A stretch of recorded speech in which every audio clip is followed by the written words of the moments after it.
In the heart of the city's most exclusive restaurant, a desperate father approaches a stranger with 5 simple words that will change both their lives forever. Nathan Reyes has worked double shifts for weeks, his calloused hands cleaning office buildings, while his 5-year-old son Ollie fights a battle no child should face. Tonight, with empty pockets and an emptier stomach, Nathan swallows his pride and asks a well-dressed woman the question that terrifies him most. What he doesn't know is that Evelyn Marceau, sitting alone with her untouched meal, has been searching her entire privileged life for something real, something that matters. But what happens when 2 broken souls meet over a simple plate of food will remind you that sometimes the most profound gifts come wrapped in the most humble requests. What neither of them realizes is that this isn't their first meeting, but will the truth about their connection heal 2 broken hearts or destroy the fragile trust they're building? The evening light filtered through the floor-to-ceiling windows of Le Bernardin's sister restaurant, casting golden reflections across the polished marble floors, 37 stories above the bustling city streets. Nathan Reyes stood at the entrance, his weathered hands smoothing down Ollie's thin jaqueta hand-me-down from the church donation box that still carried the faint scent of someone else's fabric softener. The maitre d' glanced at them with the practiced eye of someone trained to assess worth in seconds, his gaze lingering on Nathan's worn work boots and the way Ollie's pants hung loose around his small frame. "We're just looking for somewhere quiet to sit," Nathan said softly, his voice carrying the careful politeness of a man who had learned that kindness could sometimes open doors that appearance could not. The maitre d's expression softened, perhaps recognizing something in Nathan's tone that spoke of dignity, maintained despite circumstances, or maybe noticing how gently Nathan's hand rested on his son's shoulder. They were led to a corner table near the window, where the city spread out below like a constellation of possibilities that felt both close enough to touch and impossibly distant. Nathan ordered a single coffee black, no cream, and watched as Ollie pressed his face against the cool glass, his breath fogging the window as he traced patterns with his finger. "Look, Papa," Ollie whispered, his voice barely audible above the soft murmur of conversation and the gentle clink of silverware against fine china. "The cars look like ants from up here." Nathan managed to smile, though his chest tightened as he calculated the cost of the coffee in his mind money that could have gone toward tomorrow's bus fare or another day's worth of Ollie's medications. But tonight was different. Tonight was Ollie's 5th birthday, and Nathan had promised himself that his son would have at least one moment that felt special, even if it meant they would both go to bed hungry again. 3 months had passed since Nathan last set foot in a classroom. Once upon a time, he had stood before rooms full of eager 3rd graders, his voice animated as he brought history to life through stories that made the past feel present and relevant. He had loved teaching with the kind of passion that made early mornings and late-night grading sessions feel like privileges rather than burdens.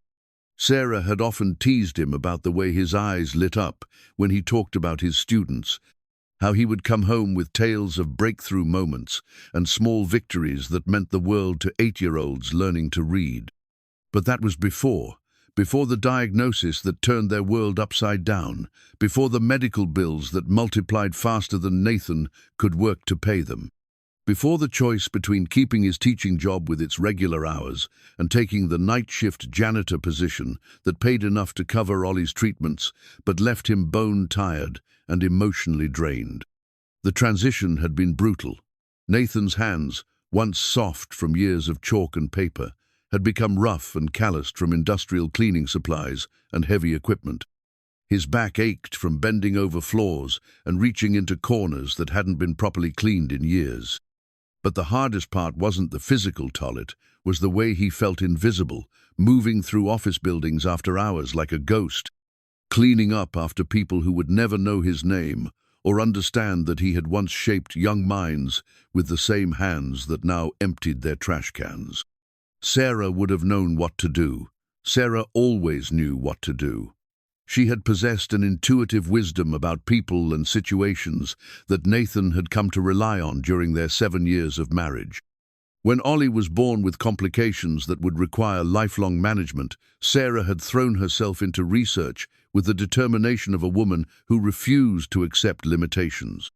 She had connected with other parents, found the best specialists, and somehow managed to make their small apartment feel like a haven of normalcy, despite the medical equipment and daily medication schedules.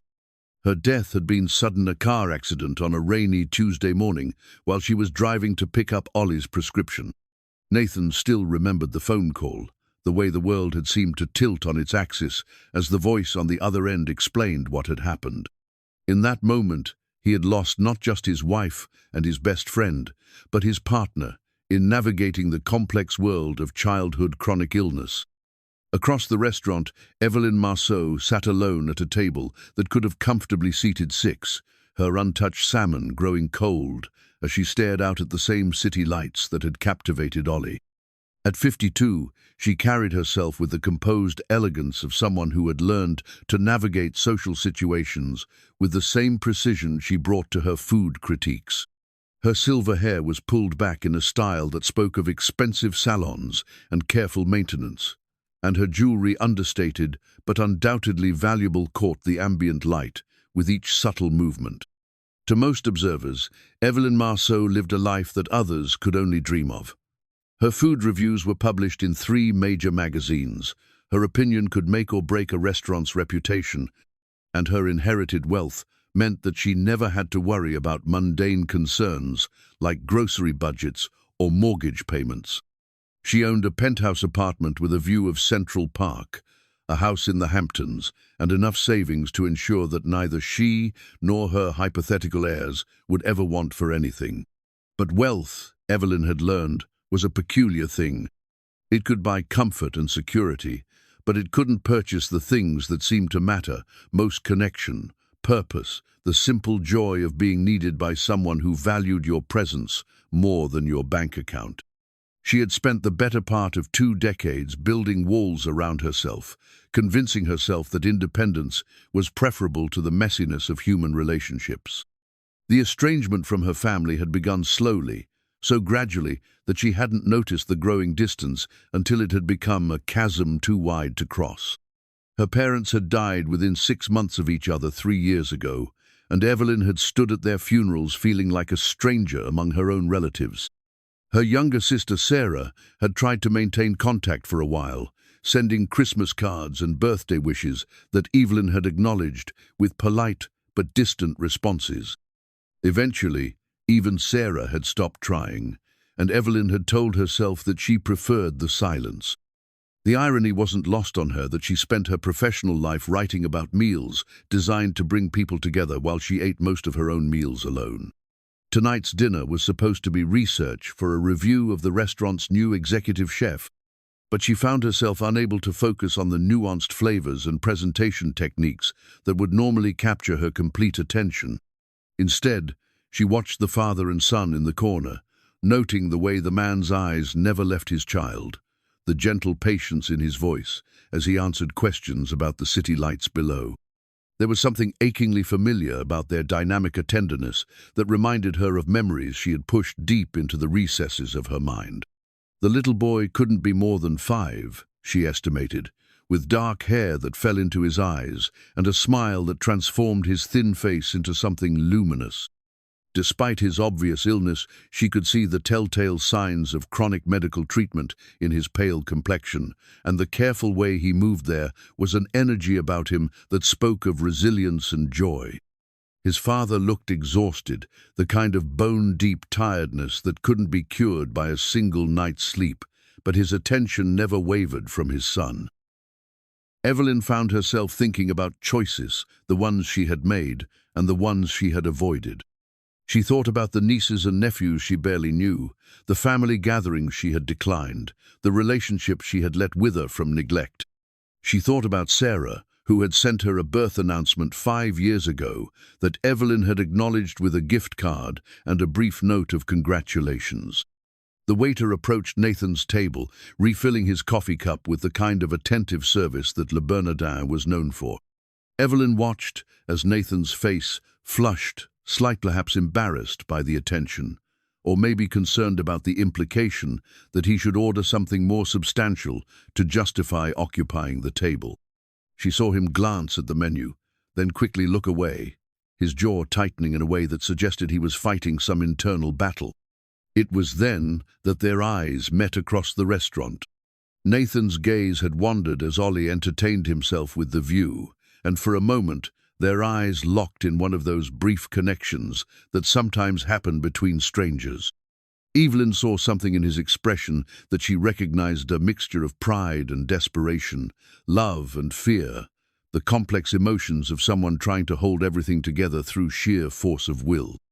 Nathan looked away first, turning his attention back to Ollie, who had begun to droop against the window. The little boy's energy was fading, and Nathan knew they would need to leave soon, but not yet. Not quite yet. He wanted to give Ollie a few more minutes of this borrowed luxury, this glimpse into a world where children could sit in beautiful restaurants and watch the city lights without their fathers calculating the cost of every moment. As the evening wore on, other diners came and went, but Nathan and Ollie remained in their corner, and Evelyn stayed at her table, her meal growing cold as she found herself more interested in observing than eating. She watched the way Nathan helped Ollie navigate the adult-sized water glass, the patient way he answered questions about the height of buildings and the purpose of blinking lights. She watched Ollie's eyelids grow heavy and saw Nathan's internal debate about whether to wake his son or let him rest. It was nearly 10 o'clock when Nathan finally made the decision to leave. Ollie had fallen asleep against the window, his small body curled in the chair like a cat seeking warmth. Nathan gently gathered his son in his arms, careful not to disturb the peaceful expression on the boy's face. As he stood, fishing in his pocket for enough money to cover the coffee and a tip, Evelyn felt something shift inside her chest, a stirring of emotion that she hadn't experienced in years. She watched Nathan count out bills, saw him hesitate over the tip, saw him make the decision to be generous despite what it might cost him. It was then that she realized she was witnessing something extraordinary, not just the love between a father and son, but the kind of quiet dignity that couldn't be bought or taught or inherited. The empty coffee cup sat on the table as Nathan approached the maître to settle his bill. It was such a small thing, a single cup, that had provided warmth and an excuse to occupy space in a world that felt temporarily safe and beautiful. But to Nathan, it represented something larger. The last attempt at normalcy before desperation would force him to cross a line he had never imagined crossing. As he carried Ollie toward the exit, Nathan's steps slowed. Something was pulling him back, some combination of need and opportunity that made him turn around and look once more at the restaurant full of people who seemed to live in a different world entirely. His eyes found Evelyn again, sitting with her untouched meal, and in that moment he made a decision that would change both of their lives forever. Nathan stood frozen in the restaurant's foyer, Ollie's warm weight against his chest, his son's steady breathing, the only sound that seemed to penetrate the fog of his desperation. Through the archway, he could see Evelyn still sitting at her table, her fork resting beside a plate that held more food than he and Ollie had seen in days. The rational part of his mind screamed at him to leave, to maintain what remained of his dignity, to find another way, but his empty stomach and Ollie's missed dinner spoke louder than pride. He had never begged before, not even in the darkest days after Sarah's death, when the medical bills had piled up like autumn leaves and the refrigerator had held nothing but condiments and hope. There had always been another option, another shift to pick up, another possession to sell, another day to stretch the groceries just a little further. But tonight, those options had run out. Ollie stirred in his arms, his small hand reaching up to touch Nathan's face with the unconscious trust that only children possess. "Papa?" he murmured, his voice thick with sleep. "Are we going home now?" "In a minute, buddy," Nathan whispered, his voice catching slightly. "Papa just needs to do something first." Taking a breath that felt like swallowing glass, Nathan turned back toward the dining room. Each step felt weighted with the gravity of what he was about to do, not just ask for food, but cross a threshold from which there might be no return. He was about to become the kind of person he had once pitied, the kind of person who approached strangers in restaurants with empty hands and desperate eyes. Evelyn noticed his approach before he reached her table. Something in his posture, the careful way he carried his sleeping child, the visible war between determination and shame playing across his features, made her set down her wineglass and give him her full attention. Up close, she could see the exhaustion etched into the lines around his eyes, the way his clothes hung on a frame that suggested he had lost weight recently, the tender care with which he supported his son. "Excuse me," Nathan said, his voice barely above a whisper. He cleared his throat and tried again. "I'm sorry to disturb you."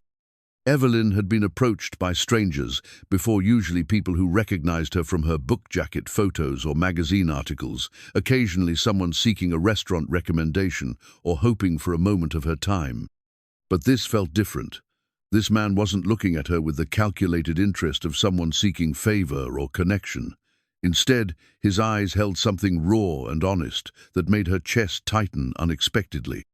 "It's no disturbance," she said gently, noting how he shifted Ollie's weight to avoid waking the child. "Is everything all right?" Nathan's mouth opened, then closed. The words he needed to say felt impossible to form, as if speaking them would make real something he still couldn't quite believe he was doing. He looked down at Ollie, sleeping peacefully in his arms, and found the courage he needed in his son's trust. "My boy hasn't eaten today," he said finally, the words coming out in a rush. "I was wondering, may I have your leftovers?" The question hung in the air between them like something fragile and precious. Evelyn felt the world shift slightly, as if someone had adjusted the lighting or changed the temperature in the room. She had been asked for many things in her life: her professional opinion, her social connections, her financial support for various causes. But no one had ever asked her for something so basic, so fundamentally human, with such quiet dignity. Her first instinct was to reach for her purse, to offer money or a credit card or some other practical solution that would solve the immediate problem without requiring her to engage more deeply. But something in Nathan's expression stopped her. This wasn't about charity or convenience. This was about a father's love, expressed in the most vulnerable way possible, and it demanded something more personal in response. "Please," she said, gesturing to the empty chair across from her. "Sit down." Nathan hesitated, glancing around the restaurant with the awareness of someone who knew he didn't belong. "I don't want to impose. If you could just—" "You're not imposing," Evelyn interrupted, her voice firmer than she had intended. "Please, sit."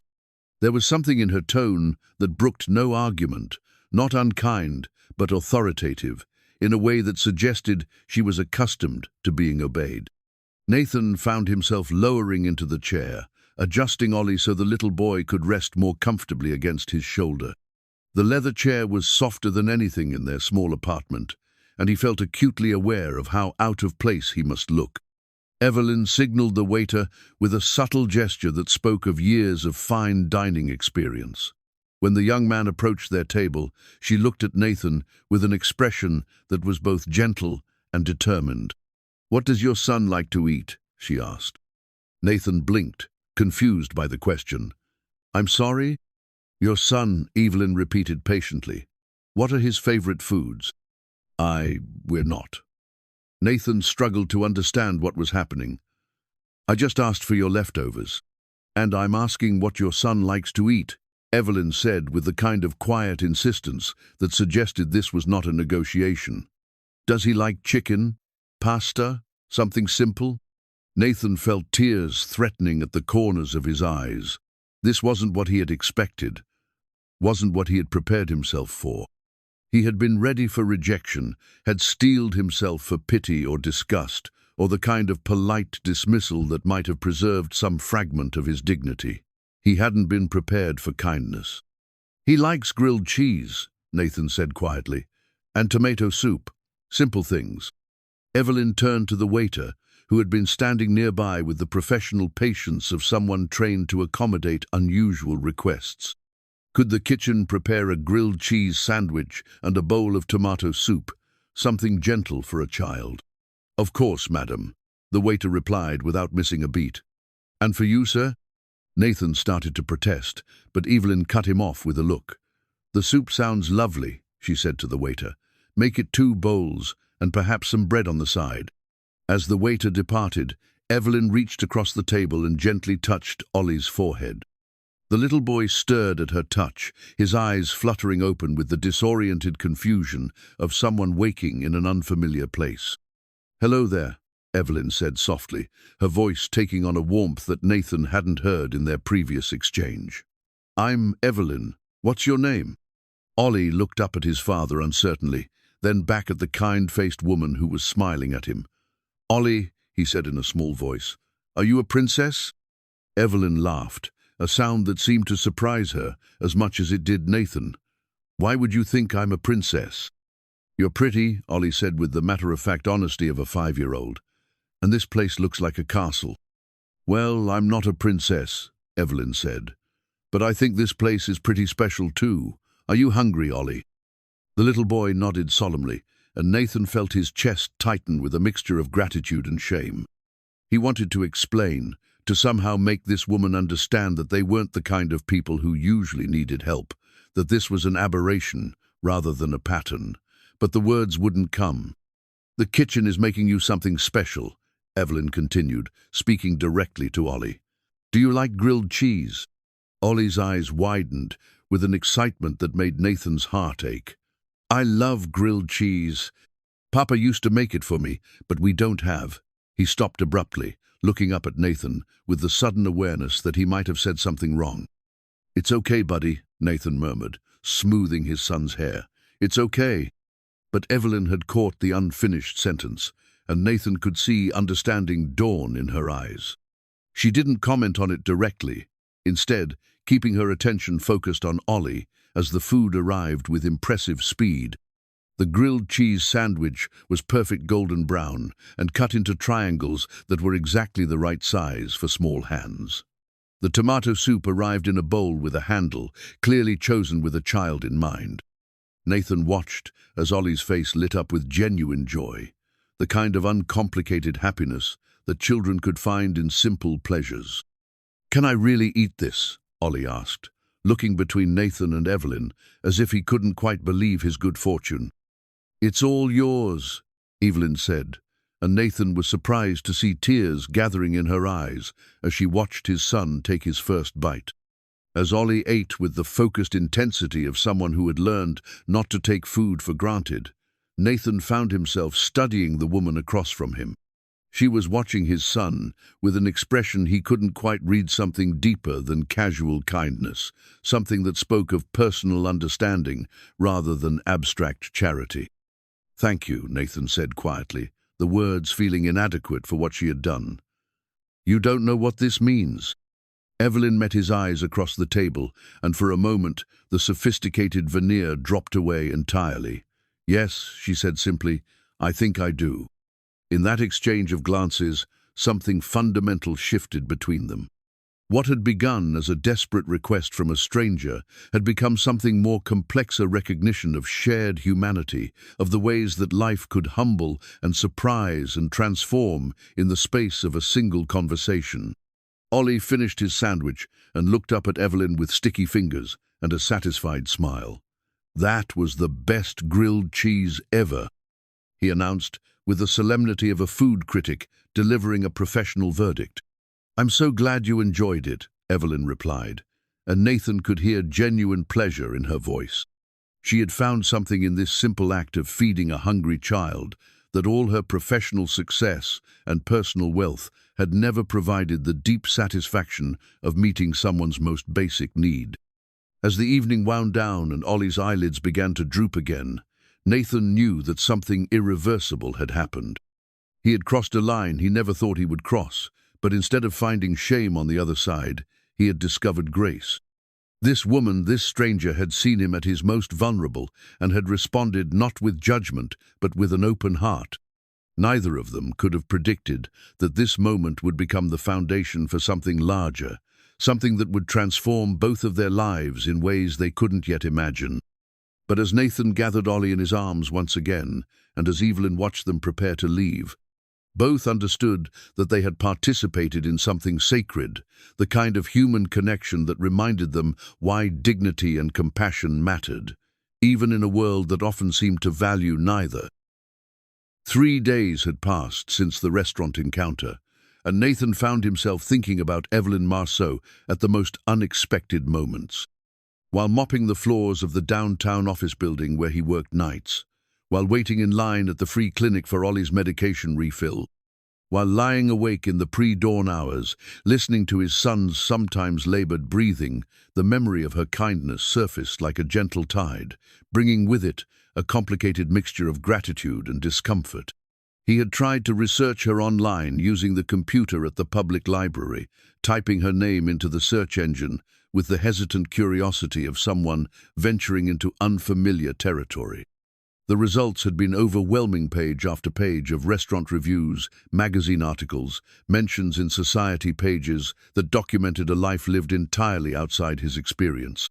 Food critic, heiress, influential voice in culinary circles, each detail had made their encounter seem more surreal, as if he had somehow dreamed the whole thing.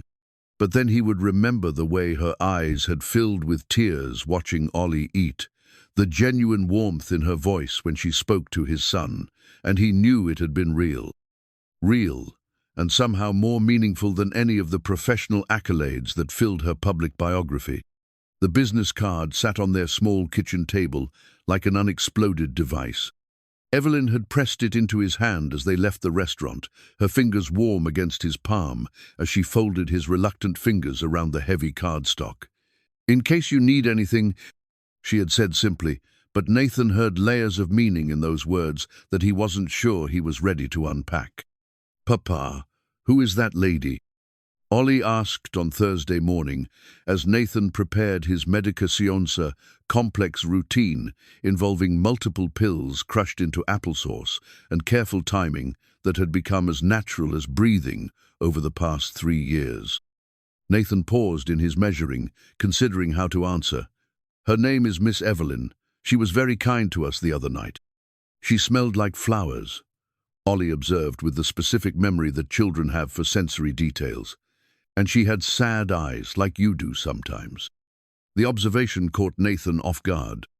He had become so focused on managing their daily survival that he sometimes forgot how perceptive his son could be, how much Ollie absorbed despite his young age and health challenges. "Did I seem sad to you that night, buddy?" Ollie considered this seriously, stirring his applesauce with the deliberate concentration he brought to most tasks. "Not sad like when you miss Mama. Different sad. Like when you have to give away my old toys, but you don't want to." Nathan's chest tightened at his son's insight. Ollie was right. That night in the restaurant, he had felt the particular sadness that came with necessary sacrifice, the complex emotions of having to accept help when every instinct told him to remain self-sufficient. Across town, Evelyn was having her own complicated morning. She had awakened thinking about Nathan and Ollie, as she had every day since their meeting. The memory played in her mind like a favorite piece of music, something she found herself returning to whenever the familiar emptiness of her penthouse apartment felt particularly acute. She had tried to return to her normal routine yoga class, a business lunch with her editor, a visit to a new bistro in Soho that was supposed to revolutionize farm-to-table dining.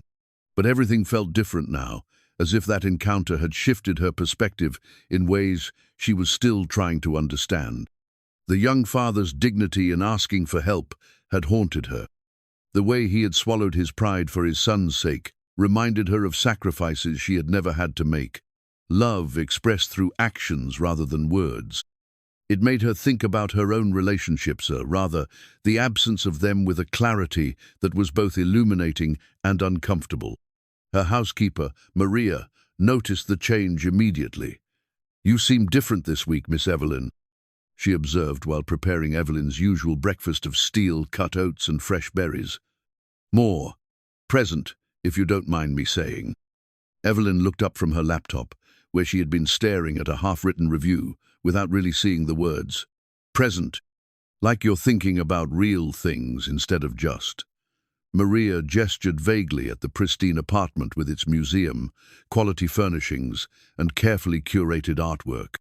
Instead of just existing in all this beauty, it was an unusually personal observation from Maria, who had worked for Evelyn for 8 years with professional discretion and limited conversation.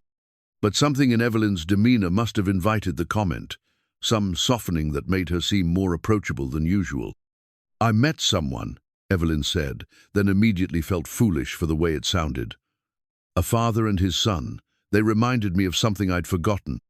Maria waited with the patience of someone who understood that some stories needed time to emerge. She continued preparing breakfast, her movements quiet and efficient, creating space for whatever Evelyn needed to say. "I think I've been living like a ghost," Evelyn continued, surprising herself with the admission, moving through the world without really touching it. By Thursday afternoon, Nathan's pride had lost its battle with practical necessity. Ollie's prescription had cost more than expected. The pharmacy had informed him that their insurance coverage had changed, leaving him responsible for a larger copay than budgeted. The money he had carefully set aside for groceries was now gone, and they had 2 days' worth of food left in their small refrigerator. He stood in the kitchenette of their studio apartment, Evelyn's business card in his hand, and felt the weight of a decision he had been avoiding. The card was elegant, heavy stock with embossed lettering that spoke of quality and attention to detail. Under her name and contact information, she had written in careful script, "For anything, anytime, E." The phone call took more courage than asking for leftovers had required. At least in the restaurant, he had been driven by immediate desperation and Ollie's visible hunger. This felt more calculated, more like the kind of dependency he had spent 3 years trying to avoid. "Nathan," Evelyn's voice when she answered was warm with surprise and something that might have been relief. "I was hoping you would call." "I'm sorry to bother you," he began, but she cut him off gently. "You're not bothering me. Is everything all right? Is Ollie okay?" The genuine concern in her voice made his planned speech dissolve. He had intended to be formal, to maintain some distance, even while asking for help. Instead, he found himself telling her about the prescription costs, about the choice between medication and food, about the careful calculations that governed every decision in their lives. "Where are you?" Evelyn asked when he finished. "At home. But I don't want charity, Miss Marceau. I want to work for anything you might." "Evelyn," she corrected, "and I'm not offering charity. I'm offering friendship. There's a difference." The distinction mattered, though Nathan wasn't entirely sure he understood it yet. Charity implied a one-way transaction, a temporary solution to an ongoing problem. Friendship suggested something more complex, more mutual, more dangerous to the carefully maintained boundaries he had built around his life. "I don't know what I could offer in return," he said honestly. "You already have?" Evelyn replied, and Nathan could hear something new in her voice, lightness that hadn't been there in the restaurant. "You've reminded me what it feels like to matter to someone." An hour later, Evelyn arrived at Nathan's apartment building carrying grocery bags and wearing clothes more casual than anything Nathan had seen her in before, dark jeans and a simple sweater that somehow made her seem more approachable. She had navigated the narrow hallways and climbing stairs without complaint, though Nathan suspected this was probably the first time she had set foot in a building like theirs. Ollie's excitement at seeing her again was immediate and uncomplicated. He launched into a detailed description of everything that had happened since their restaurant meeting, including a doctor's visit, a trip to the library, and a pigeon he had befriended at the park near their building. "His name is Gerald," Ollie explained seriously as Evelyn unpacked groceries in their tiny kitchen. "He only has 1 foot, but he's very brave." "Gerald sounds like an excellent friend," Evelyn replied, and Nathan was struck by how naturally she engaged with Ollie's child logic, how she never talked down to him or dismissed his concerns as trivial. As the afternoon wore on, Nathan found himself watching Evelyn navigate their small space with careful respect. She didn't comment on the cramped quarters or the makeshift furniture, didn't seem bothered by the medical equipment that took up precious room or the general atmosphere of making do with less. Instead, she focused on Ollie, asking about his interests and listening to his stories with the kind of attention that children instinctively recognized as genuine. But Nathan also noticed the moments when she seemed lost, uncertain how to interact in a world where every decision was governed by financial constraints. When Ollie mentioned wanting to visit the aquarium, Evelyn's immediate impulse was to suggest they go immediately, before catching Nathan's subtle headshake and understanding that spontaneous outings weren't possible in their reality. "Maybe we could plan a trip for next month," Nathan suggested diplomatically, and Evelyn nodded, learning the delicate dance of enthusiasm tempered by practicality. It was during one of these small adjustments that Nathan realized something fundamental was happening. This wasn't just about Evelyn helping them, she was learning something too, gaining something from their interaction that had nothing to do with financial transaction or charitable giving. She was discovering what it meant to be part of a family unit, where love was expressed through careful attention to details, where security came from consistency rather than abundance. As evening approached and Evelyn prepared to leave, Ollie asked the question that Nathan had been dreading. "Will you come back?" Evelyn looked at Nathan, seeking permission, and he found himself nodding despite every logical reason to maintain distance.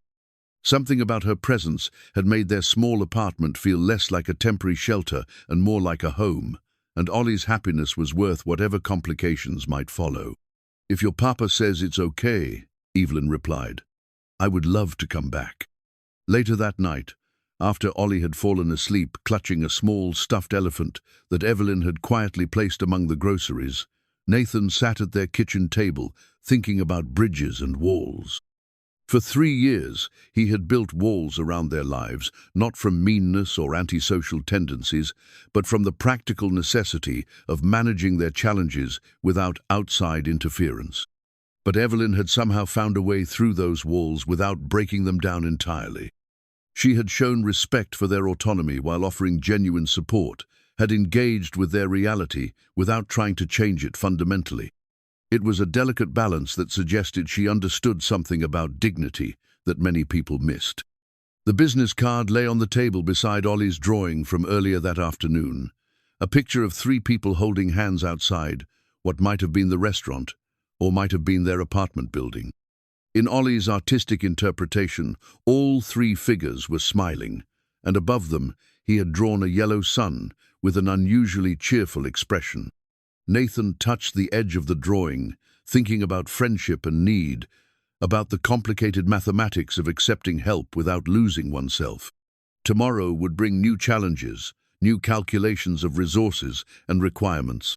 But tonight, for the first time in months, their refrigerator was full, and his son had fallen asleep with the satisfied contentment of a child who felt secure and loved.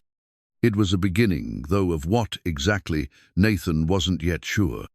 The drawing had appeared on Evelyn's refrigerator on a Tuesday morning, stuck to the stainless steel surface with a magnet shaped like the Eiffel Tower souvenir from a long-ago trip that had gathered dust in a drawer until now. The artwork was unmistakably Ollie's work, 3 stick figures holding hands under a smiling sun, with what appeared to be a restaurant on one side and a smaller building on the other. At the bottom, in careful 5-year-old letters, he had written, "My friends." Evelyn had stared at it for a long time that morning, her coffee growing cold as she absorbed the simple joy captured in crayon and construction paper. When had she last been someone's friend? When had anyone thought to draw her into their family portrait, even one rendered in primary colors with anatomically impossible proportions? Maria had found her there, still in her silk robe, studying the drawing with the intensity she usually reserved for manuscript reviews. "The little boy made this for you?" Maria asked, her voice warm with approval. "He said it was our house and their house, with the restaurant in between," Evelyn explained, touching the edge of the paper gently. "He said the restaurant was where we became friends." It had been 2 weeks since Evelyn's first visit to their apartment, and she found herself looking forward to Thursday afternoons with an anticipation that surprised her. At first, she had told herself she was simply checking on them, ensuring that Ollie's health remained stable and that Nathan wasn't struggling too severely with their financial constraints. But honesty compelled her to admit that her motivations had become more complex, more personal.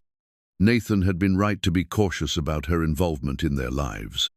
Evelyn carried wealth and privilege like a second skin, and despite her best intentions, the differences in their circumstances created constant opportunities for misunderstanding. She had learned this lesson gradually, through small missteps that Nathan had corrected with patient diplomacy.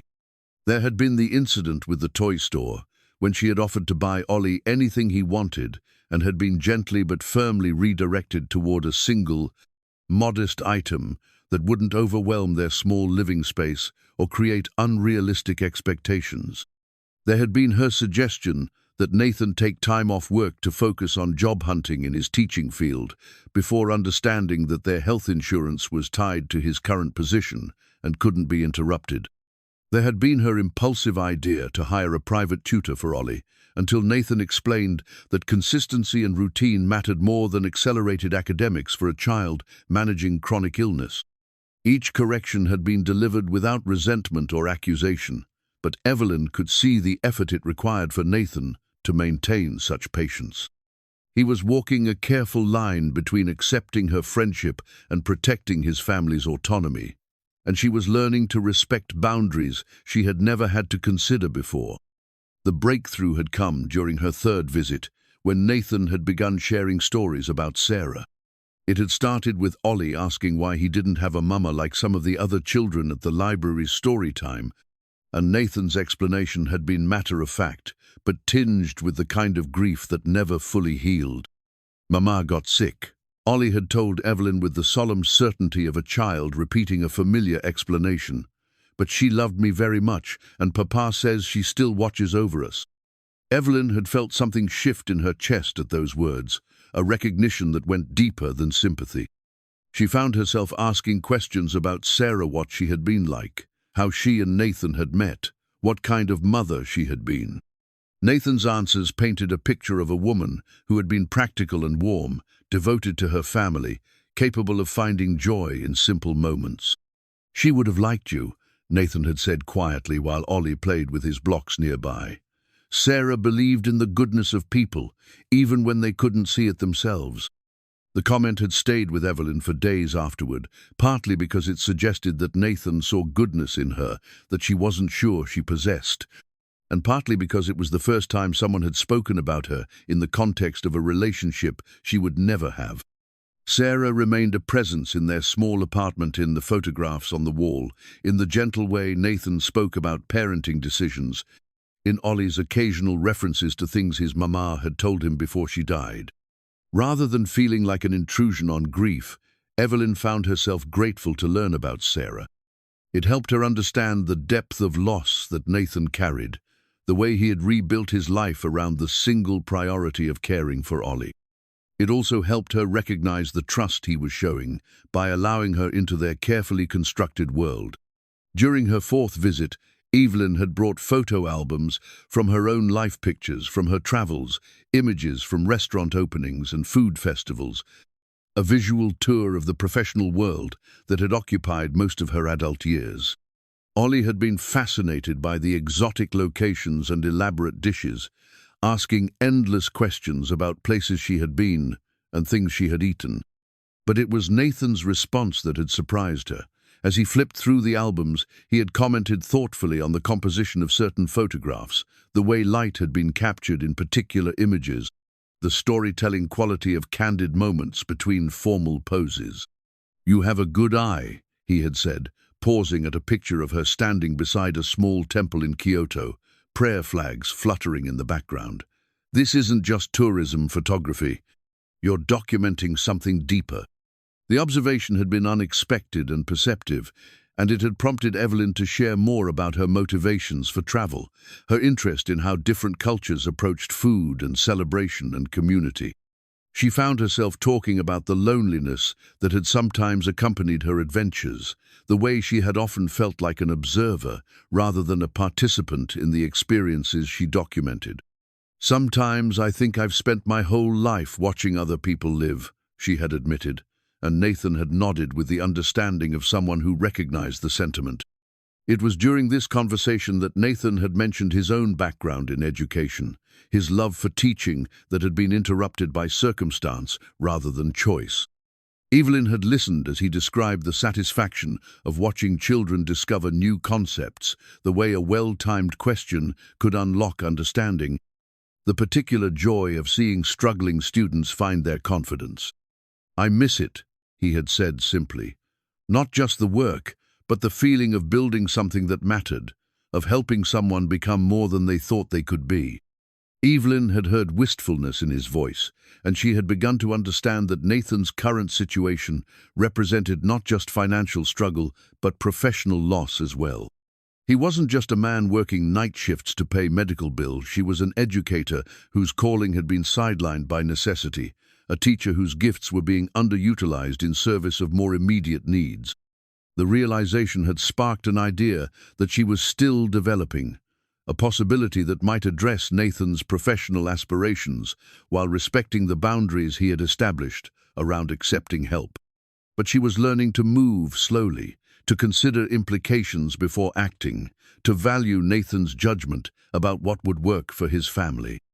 On this particular Thursday, as she prepared to visit them again, Evelyn found herself thinking about the evolution of their relationship. What had begun as a moment of spontaneous generosity had developed into something more complex and meaningful, a genuine friendship built on mutual respect and shared affection for Ollie. She had learned to arrive with modest offerings rather than elaborate gifts, a book from the library for Ollie, ingredients for dinner that they could cook together, flowers from the corner market that brightened their small kitchen without overwhelming it. She had learned to follow Nathan's lead about activities and expenses, to ask before assuming, to contribute without taking over. More importantly, she had begun to understand what Nathan and Ollie offered her in return. Their apartment had become a place where she could exist without performance or pretense, where her worth wasn't measured by her professional achievements or social connections. Ollie's uncomplicated affection reminded her of what it felt like to be loved, simply for showing up consistently and caring genuinely. Nathan's quiet strength and thoughtful conversation provided a kind of intellectual and emotional engagement that her other relationships had lacked. When she arrived at their building that afternoon, carrying groceries for the stir-fry Nathan had requested and a small puzzle that Ollie had admired at the library, Evelyn realized that the ritual of climbing those narrow stairs had become one of the highlights of her week.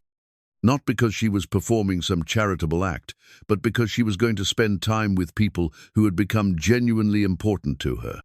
Ollie's excited greeting when she knocked on their door confirmed what she had been sensing for weeks, that her presence in their lives had become as valued as their presence in hers. As Nathan helped her with the groceries and Ollie chatted about his day, Evelyn felt the particular satisfaction that came from being part of something larger than herself. The puzzle Ollie had chosen depicted a family of elephants, and as the three of them worked on it together that evening, Evelyn couldn't help but notice how naturally they had fallen into comfortable collaboration. Nathan provided patient guidance when Ollie became frustrated with difficult pieces. Evelyn contributed her methodical approach to organizing by color and pattern, and Ollie supplied enthusiasm and creative interpretations that kept them all laughing. "This one looks like Gerald," Ollie announced, holding up a piece that bore no resemblance to the one-footed pigeon who had become a character in many of his stories. "How can you tell?" Evelyn asked with mock seriousness. "He has the same brave face," Ollie explained, with perfect five-year-old logic. As the evening progressed and the puzzle neared completion, Evelyn found herself thinking about the drawing on her refrigerator, about Ollie's instinctive understanding that friendship was something worth celebrating in art.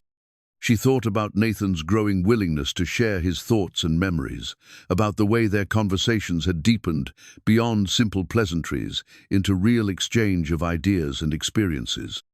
Most of all, she thought about the unexpected gift of being included in their small family circle, of having people who cared whether she arrived safely and left happy, who noticed when she seemed tired or preoccupied. who had given her a purpose beyond professional success and personal comfort. When it was time to leave, Ollie insisted on walking her to the door, as had become their custom. "Miss Evelyn," he said, tugging on her sweater to get her attention, "Papa says you make our house feel warmer, not like hot warm, but like happy warm." Evelyn knelt down to his level, studying his serious expression. "Your house makes me feel warm too, Ollie, like home warm." It was a simple exchange, the kind of casual affection that families took for granted. But for Evelyn, it represented something revolutionary, the discovery that home wasn't necessarily a place you owned, but a feeling you created with people who valued your presence as much as you valued theirs. The call came at 3:17 in the morning, jolting Evelyn from the first peaceful sleep she had enjoyed in weeks. Her hand fumbled for the phone in the darkness, and Nathan's voice, strained and barely controlled, cut through her disorientation like a blade. "Evelyn, I'm sorry to call so late. We're at St. Mary's Hospital. Ollie." He couldn't breathe properly, and His voice cracked, and Evelyn could hear the controlled chaos of an emergency room in the background. "I'm on my way," she said, already reaching for clothes with her free hand. "Which floor? What do you need?" "You don't have to come. I didn't know who else to call. My phone was dead, and they let me use the nurse's station phone, and Nathan's words tumbled over each other with the fractured logic of exhaustion and fear. "Nathan," Evelyn's voice cut through his rambling with gentle authority. "Which floor?" "Pediatric ICU, 3rd floor. But Evelyn, you really don't. I'll be there in 20 minutes. Evelyn had never dressed so quickly in her life. As her driver navigated the empty streets toward the hospital, she found herself thinking about the fragility that she had learned to recognize in Ollie, the careful way he moved sometimes, the medication routines that structured their days, the shadows under his eyes that spoke of a body working harder than it should to maintain normal childhood energy. Nathan had never fully explained the nature of Ollie's condition, and Evelyn had learned not to press for details that weren't freely offered. She understood that it was chronic, that it required constant management, that it was the reason Nathan worked nights to maintain the insurance coverage they needed. But sitting in the back of the car, as familiar buildings blurred past, she realized how much she had avoided thinking about the serious implications of loving a sick child. The pediatric ICU was a place designed to balance medical efficiency with family comfort, but it couldn't disguise the essential reality of children fighting battles too big for their small bodies. Evelyn found Nathan in the waiting area, still wearing the cleaning service uniform he had been wearing when Ollie's breathing had become labored enough to warrant an emergency room visit.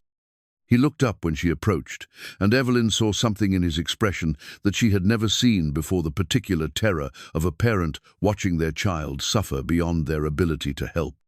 His hands were shaking slightly, and there were stains on his uniform that might have been cleaning chemicals or might have been something else entirely. "They're running tests," he said without preamble, rising from the plastic chair that had clearly been designed by someone who had never needed to sit in it for hours. "His oxygen levels dropped and they couldn't get them stabilized at home," the pediatrician said. "They said we needed to bring him in immediately." Evelyn sat down beside him, noting the way he kept glancing toward the double doors that separated them from wherever Ollie was being treated. "How long have you been here?" "Since midnight, maybe a little before." Nathan rubbed his face with hands that still smelled of industrial disinfectant. "He was fine when I put him to bed. Reading stories, laughing about something that happened at the library. Then around 11:30 he started coughing, and it got worse so fast." There was guilt in Nathan's voice, the self-recrimination of a parent, reviewing every decision and wondering if he could have prevented this somehow. Evelyn recognized the pattern from her observations of Nathan's general approach to parenting, the way he took responsibility for everything related to Ollie's well-being, as if love alone could protect his son from the realities of chronic illness. "You did exactly the right thing," Evelyn said firmly. "You brought him where he could get help." Nathan nodded absently, but she could see that her reassurance wasn't penetrating the fog of worry that surrounded him. He was locked in the particular hell of waiting for news about someone whose welfare mattered more than his own life, and no amount of logical comfort could ease that burden. A doctor emerged from the treatment area around 4:30, a middle-aged woman with kind eyes and the efficient manner of someone accustomed to delivering complex medical information to frightened families. Nathan stood immediately, and Evelyn found herself rising as well, surprised by how desperately she wanted good news about a child who had become central to her own happiness. "Mr. Reyes, I'm Dr. Patterson. Ollie is stable now, and his breathing has improved significantly. We've got him on supplemental oxygen, and his levels are back within normal range." Nathan's relief was so profound that Evelyn thought he might collapse. She reached out instinctively to steady him, feeling the tension leave his body as Dr. Patterson continued her explanation. "We're going to want to keep him for observation for at least 24 hours, maybe 48, depending on how he responds. His condition has progressed somewhat since his last major evaluation, and we'll need to adjust his treatment protocol accordingly." The word "progressed" hung in the air with ominous weight. Evelyn saw Nathan's face change as he processed the implications, the careful hope in his expression giving way to something darker. "Progressed how?" Nathan asked, and Evelyn heard the controlled dread of someone asking a question they didn't want answered. Dr. Patterson's explanation was thorough and compassionate, but the essential message was clear. Ollie's condition was more serious than it had been 6 months ago, and managing it would require more intensive treatment, more expensive medications, more frequent monitoring. The crisis that had brought them to the hospital wasn't an isolated incident, but a symptom of underlying changes that would reshape their daily reality. Nathan listened with the focused attention of someone absorbing information that would govern major life decisions. But Evelyn could see the mental calculations happening behind his eyes, the mathematics of increased medical costs against his current income, the logistics of more frequent doctor visits against his work schedule, the emotional toll of managing a deteriorating situation while maintaining hope and normalcy for Ollie. When Dr. Patterson finished and left them to process the information, Nathan sat down heavily in the waiting room chair. For a long moment, he said nothing, staring at the floor with the expression of someone trying to solve an impossible equation. "I can't afford this," he said finally, his voice barely above a whisper. "The new medications, the additional monitoring. I've been barely managing what we have now. If I take time off work for more appointments, I'll lose the job. If I lose the job, we lose insurance. If we lose insurance..." He didn't finish the sentence, but Evelyn understood the impossible cycle he was describing. Every solution created new problems. Every attempt to address Ollie's medical needs threatened the stability that made treatment possible in the first place. "There has to be a way," Evelyn said, though she wasn't sure she believed it herself. She was beginning to understand that the complexities of healthcare financing created traps that even well-intentioned people couldn't easily escape. Nathan looked at her with something that might have been appreciation mixed with exhaustion. "You've already done so much, more than anyone could expect. But this is bigger than friendship can fix." The words weren't meant to exclude her, but they highlighted the limits of what emotional support could accomplish in the face of systemic problems. Evelyn had money, more money than she could spend in several lifetimes, but she was learning that offering financial help was more complicated than simply writing checks. Nathan's pride wasn't arbitrary stubbornness. It was a necessary component of his identity as Ollie's father, his sense of being able to provide for and protect his son. They were allowed to see Ollie around 6 in the morning, after he had slept for several hours and his oxygen levels had remained stable. He looked impossibly small in the hospital bed, surrounded by monitors and machines that reduced his essential vitality to numbers on screens. But he was awake and alert, and his face lit up when he saw both Nathan and Evelyn enter his room. "Papa, Miss Evelyn." His voice was hoarse from the breathing treatments, but his smile was unchanged. "Did you both come to visit me?" Nathan sat on the edge of the bed and gathered his son carefully in his arms, mindful of the various tubes and wires that connected Ollie to the medical equipment. Evelyn watched the reunion with a mixture of relief and heartbreak, seeing how naturally Ollie accepted both their presence as normal and expected. "How are you feeling, buddy?" Nathan asked, smoothing Ollie's hair with the gentle repetition of a familiar gesture. "Better. The doctor said my lungs forgot how to work right, but the machine is helping them remember." Ollie's explanation demonstrated the remarkable ability children have to adapt to medical situations that would terrify adults. "Can we go home today?" Nathan's hesitation was brief but noticeable. "We need to stay here for a little while, so the doctors can make sure you're completely better." Ollie accepted this information with the resilience that had characterized his approach to all medical interventions, but Evelyn saw the flicker of disappointment in his expression.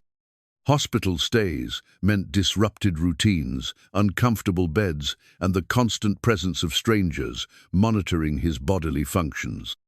As the morning progressed and various medical personnel came and went, Evelyn found herself thinking about resources and limitations, about the difference between what money could buy and what love could provide. She watched Nathan navigate conversations with doctors, insurance representatives, and social workers with the weary competence of someone who had learned to advocate effectively within a system that wasn't designed to accommodate people in his situation. The financial implications became clearer as the day wore on.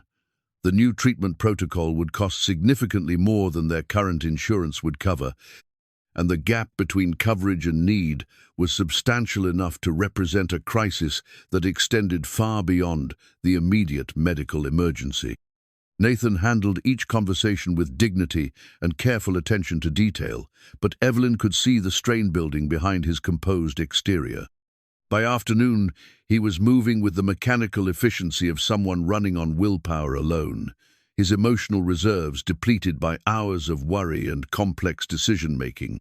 It was during one of these conversations, Nathan speaking quietly with a hospital social worker about payment options and assistance programs, that Evelyn made a decision that would change the trajectory of all their lives. She couldn't solve the systemic problems that created impossible choices for families like Nathan's, but she could address the immediate crisis that threatened to overwhelm them. The question was how to help without destroying the careful balance of respect and autonomy that Nathan had worked so hard to maintain. As she sat in the hospital room watching Ollie sleep and Nathan struggle with problems that shouldn't exist in a civilized society, Evelyn began to formulate a plan that would require delicacy, patience, and a willingness to risk the friendship she had come to value above all else.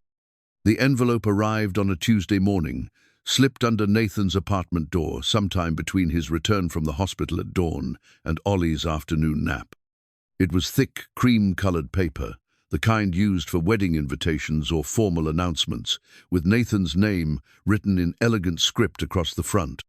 No return address, no postmarked, just his name in handwriting that seemed vaguely familiar but which he couldn't quite place. Inside, a single sheet of matching paper bore a brief message typed in what appeared to be a formal business font.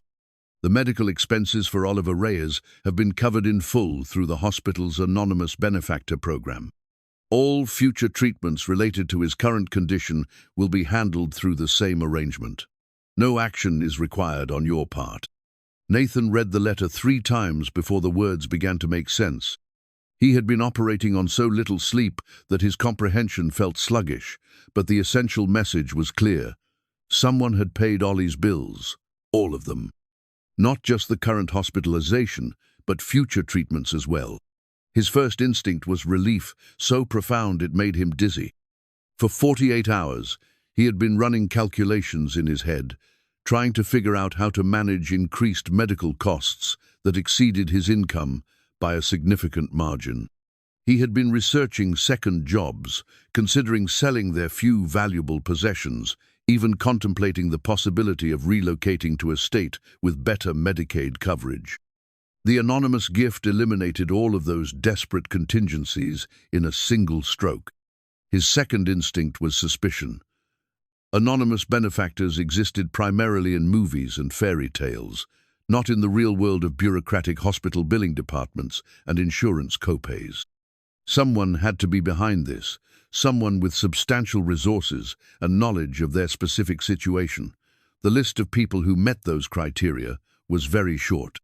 Ollie was napping in the hospital bed, his breathing steady and his color improved from the frightening pallor of 2 days earlier.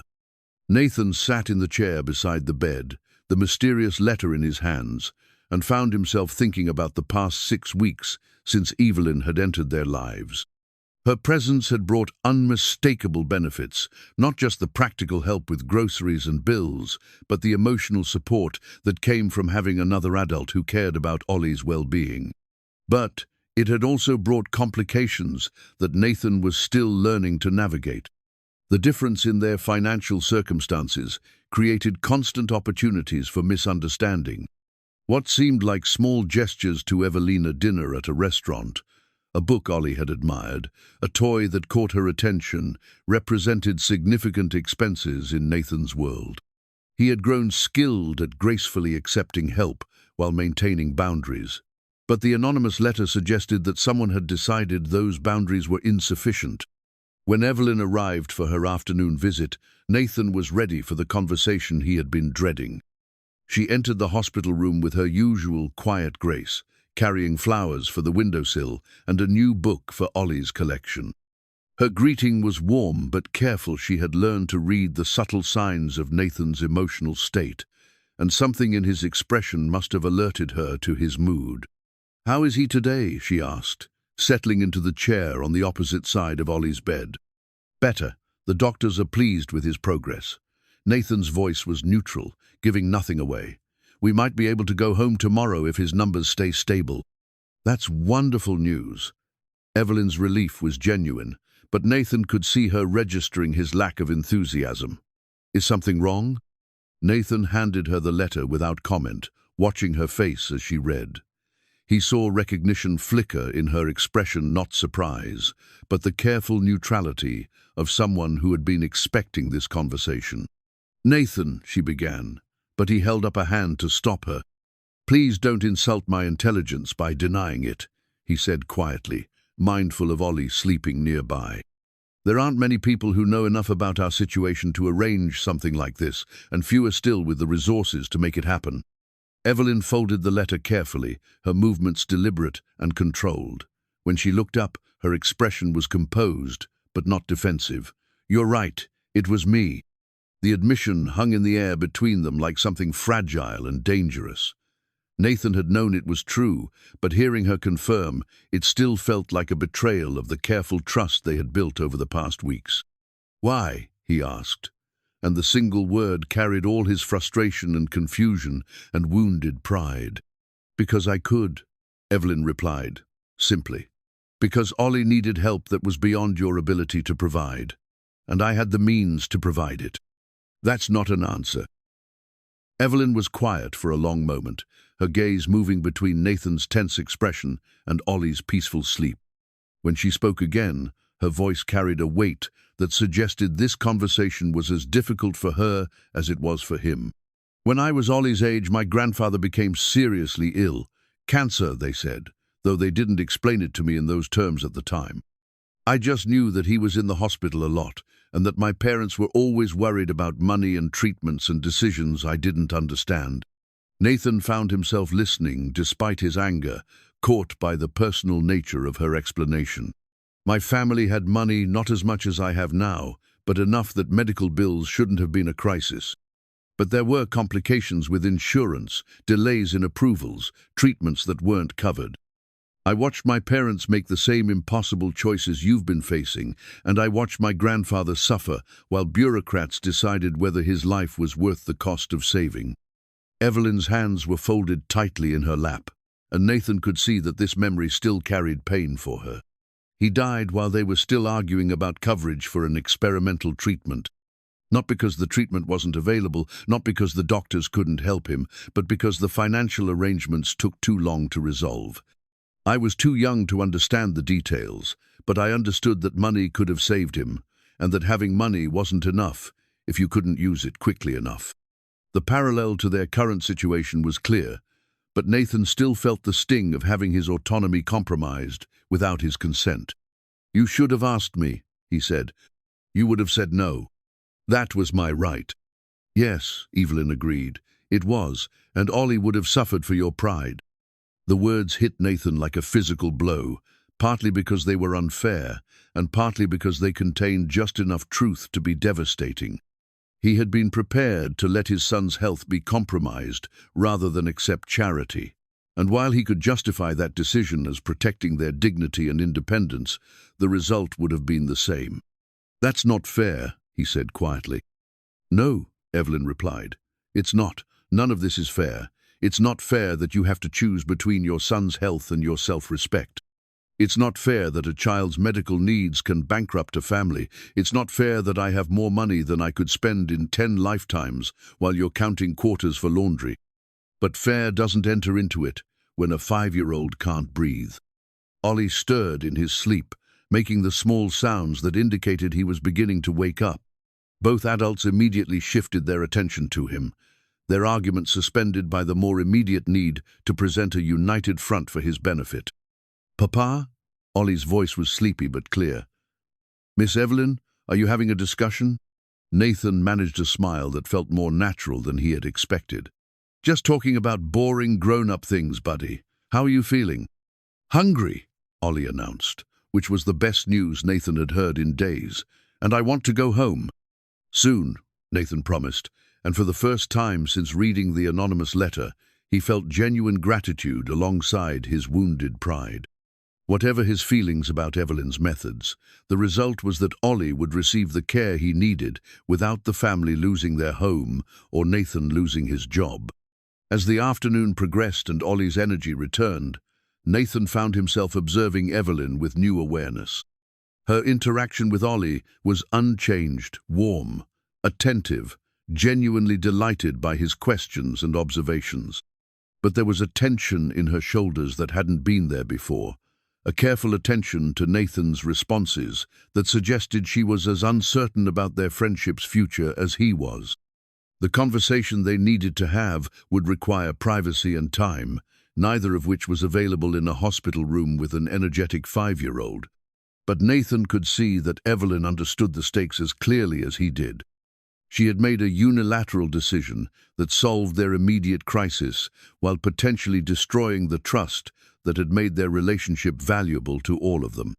That evening, after Evelyn had left and Ollie had fallen asleep again, Nathan found himself thinking about intentions and consequences, about the complexity of accepting help from someone whose resources made normal reciprocity impossible. He thought about Sarah, who had always been better at navigating relationships that involved unequal power dynamics. She had possessed an intuitive understanding of how to accept help gracefully while maintaining her own sense of agency. What would Sarah have done in this situation? Nathan suspected she would have found a way to be grateful for Evelyn's generosity while also holding her accountable for the deception. Sarah had never been afraid of difficult conversations when they served a larger purpose, and she had understood that relationships couldn't survive if important issues remained unaddressed. The anonymous letter lay on the bedside table, a symbol of both salvation and betrayal. Nathan picked it up again, noting the careful formality of the language, the way it had been designed to provide help while maintaining distance. It was a kind gesture, executed in a way that prioritized the giver's comfort over the recipient's dignity. But as he watched Ollie sleep peacefully, surrounded by medical equipment that was ensuring his recovery, Nathan found his anger beginning to transform into something more complex. Evelyn had overstepped boundaries and made assumptions about what he would accept, but she had also ensured that his son would receive life-saving treatment without the family facing financial ruin. The question now was whether they could find a way forward that honored both his need for autonomy and her desire to help, whether their friendship was strong enough to survive this test of conflicting values and perspectives. Tomorrow, when Ollie was stable enough for honest conversation, Nathan would find out if the woman who had become so important to their lives was willing to rebuild trust on terms that worked for everyone involved.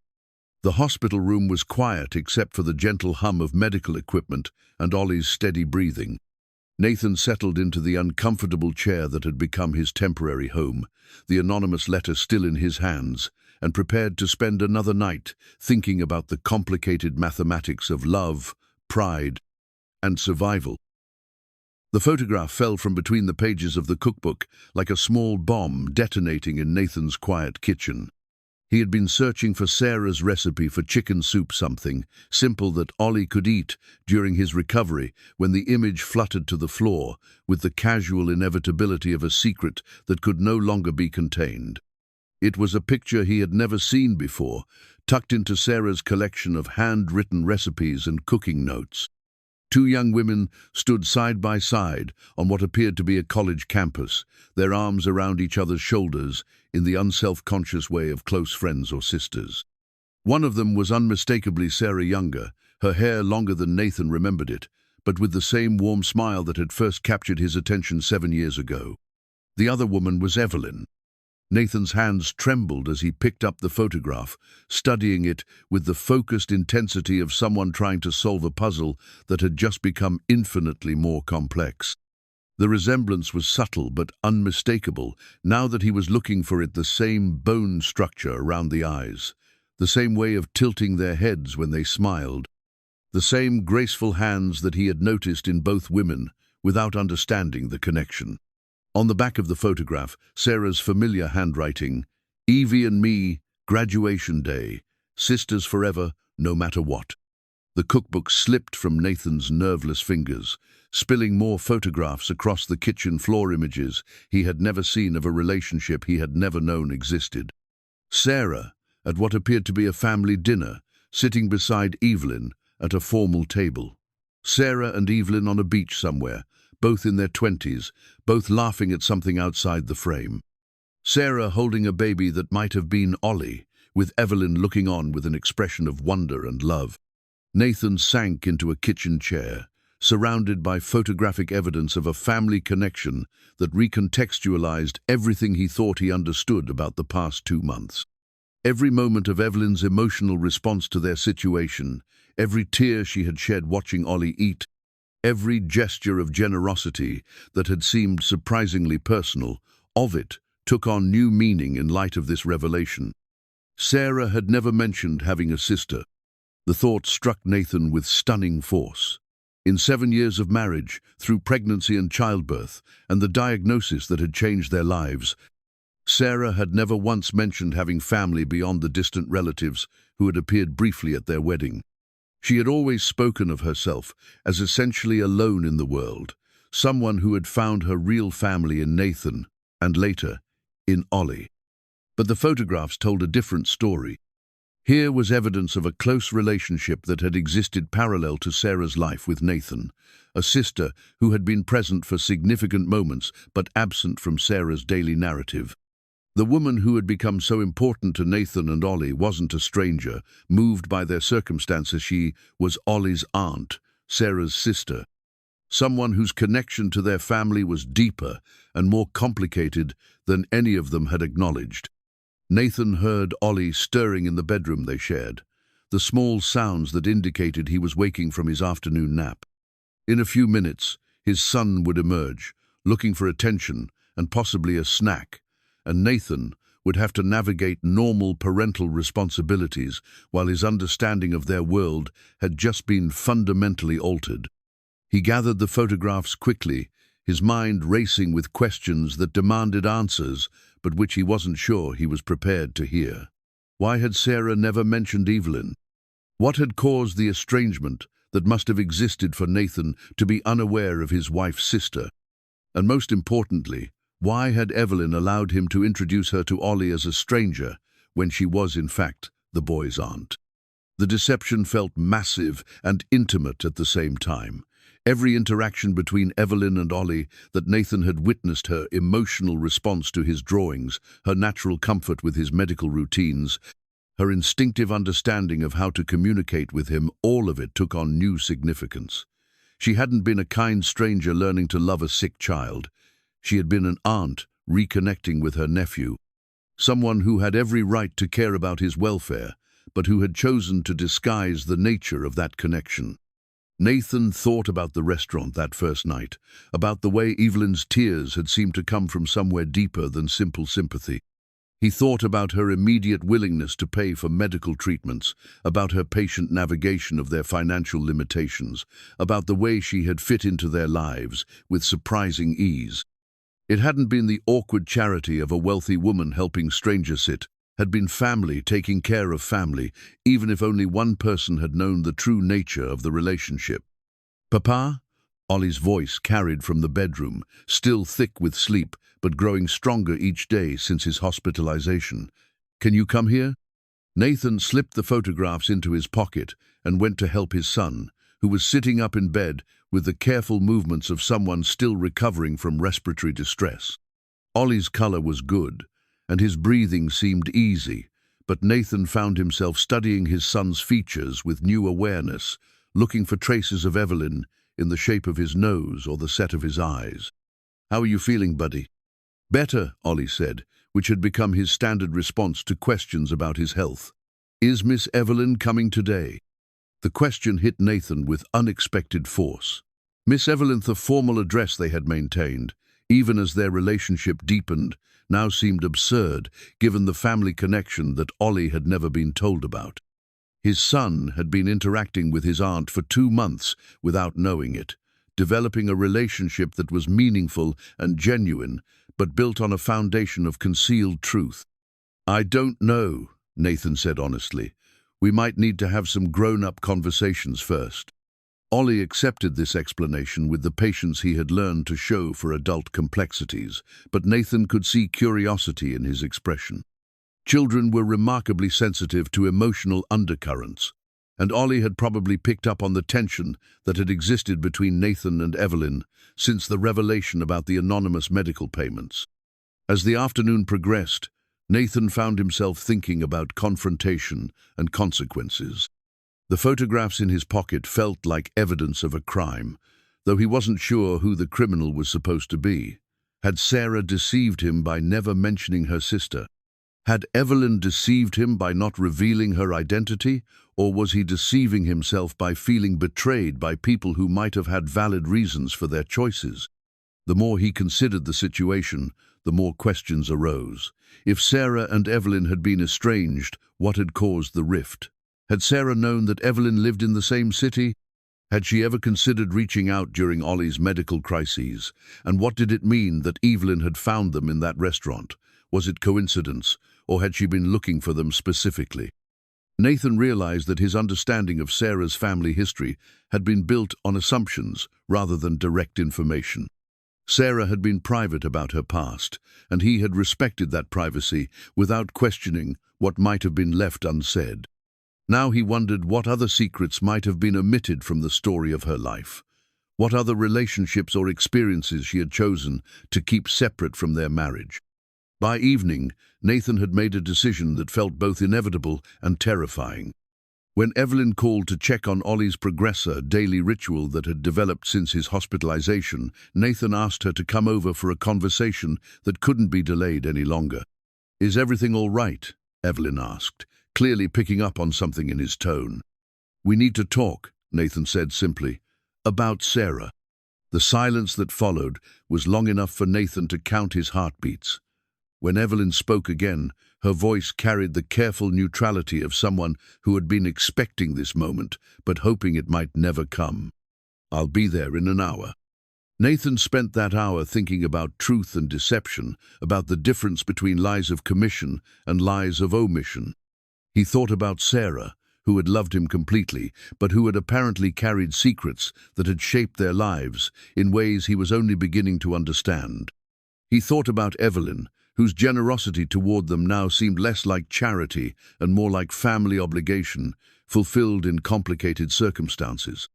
Most of all, he thought about Ollie, who deserved to know that the woman he had grown to love as Miss Evelyn was actually his aunt, someone who had every right to care about his welfare and who might have been part of his life from the beginning if circumstances had been different.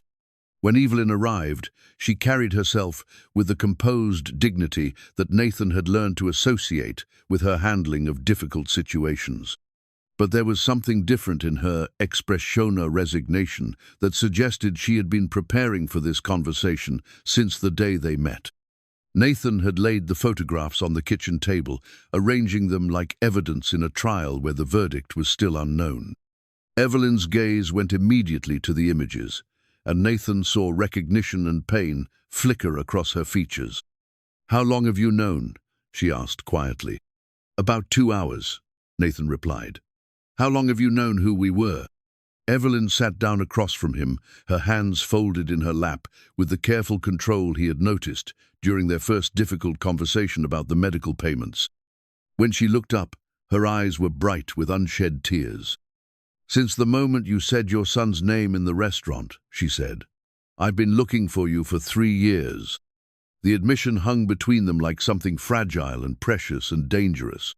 Nathan felt the last pieces of a complex puzzle clicking into place, creating a picture that was both clearer and more complicated than anything he had imagined. "Sarah never told me about you," he said, and it wasn't an accusation, but a statement of fact that demanded explanation. "I know," Evelyn replied. "I never told her about you either. We stopped speaking long before she met you, and by the time I realized my mistake, it was too late to fix it." Nathan studied her face, seeing grief there that matched his own but which carried the additional burden of regret for opportunities lost and relationships that couldn't be repaired. "Tell me," he said simply, and Evelyn began to speak, unraveling a story of family pride and misunderstanding, of 2 sisters who had loved each other but who had let circumstances drive them apart. She told him about arguments over money and responsibility, about Sarah's desire for independence and Evelyn's inability to understand why her help wasn't wanted. She told him about the last conversation they had shared, full of angry words that neither of them had meant but which had created a silence that lasted until Sarah's death. As Nathan listened, he began to understand that the estrangement hadn't been about fundamental incompatibility, but about the same issues that had complicated his own relationship with Evelyn. Difficulty of accepting help without losing autonomy, the challenge of maintaining dignity in relationships marked by significant inequality. "I didn't know about you until I read her obituary," Evelyn said. "I didn't know about Ollie until I saw the birth announcement I should have received 3 years earlier.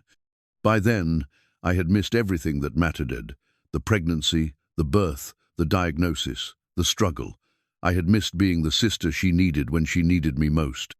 Nathan could see the weight of that regret in every line of Evelyn's body, the particular pain of someone who had discovered their mistake too late to make amends with the person who mattered most. "So when you found us in the restaurant, I had been looking for you for months," Evelyn admitted. "I hired a private investigator to find Nathan Reyes and his son Oliver.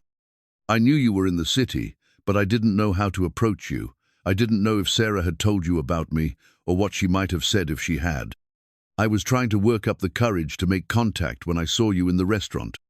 The revelation recontextualized their entire relationship, transforming what Nathan had understood as coincidence into something much more intentional and complex.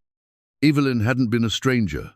Moved by their circumstances, had been family trying to find a way back into their lives without causing additional pain. "Why didn't you tell me who you were?" Evelyn was quiet for a long moment, her gaze fixed on the photographs that documented a relationship Nathan had never known existed. "Because I was afraid," she said finally. "Afraid that if you knew I was Sarah's sister, you would see me as just another burden from a family that had already caused enough pain. Afraid that if you understood how badly I had failed her, you wouldn't trust me with Ollie. Afraid that the chance to know my nephew would disappear before I could prove that I deserved it." Nathan felt something shift in his chest as he absorbed her explanation. The deception that had felt like betrayal began to look more like the desperate action of someone trying to repair a relationship that had been broken by pride and misunderstanding. "Ollie has a right to know who you are," Nathan said. "Yes," Evelyn agreed, "he does. The question is whether you're willing to let me tell him." It was the question that would determine the future of all their relationships, whether the truth would bring them closer together or create new divisions that couldn't be bridged.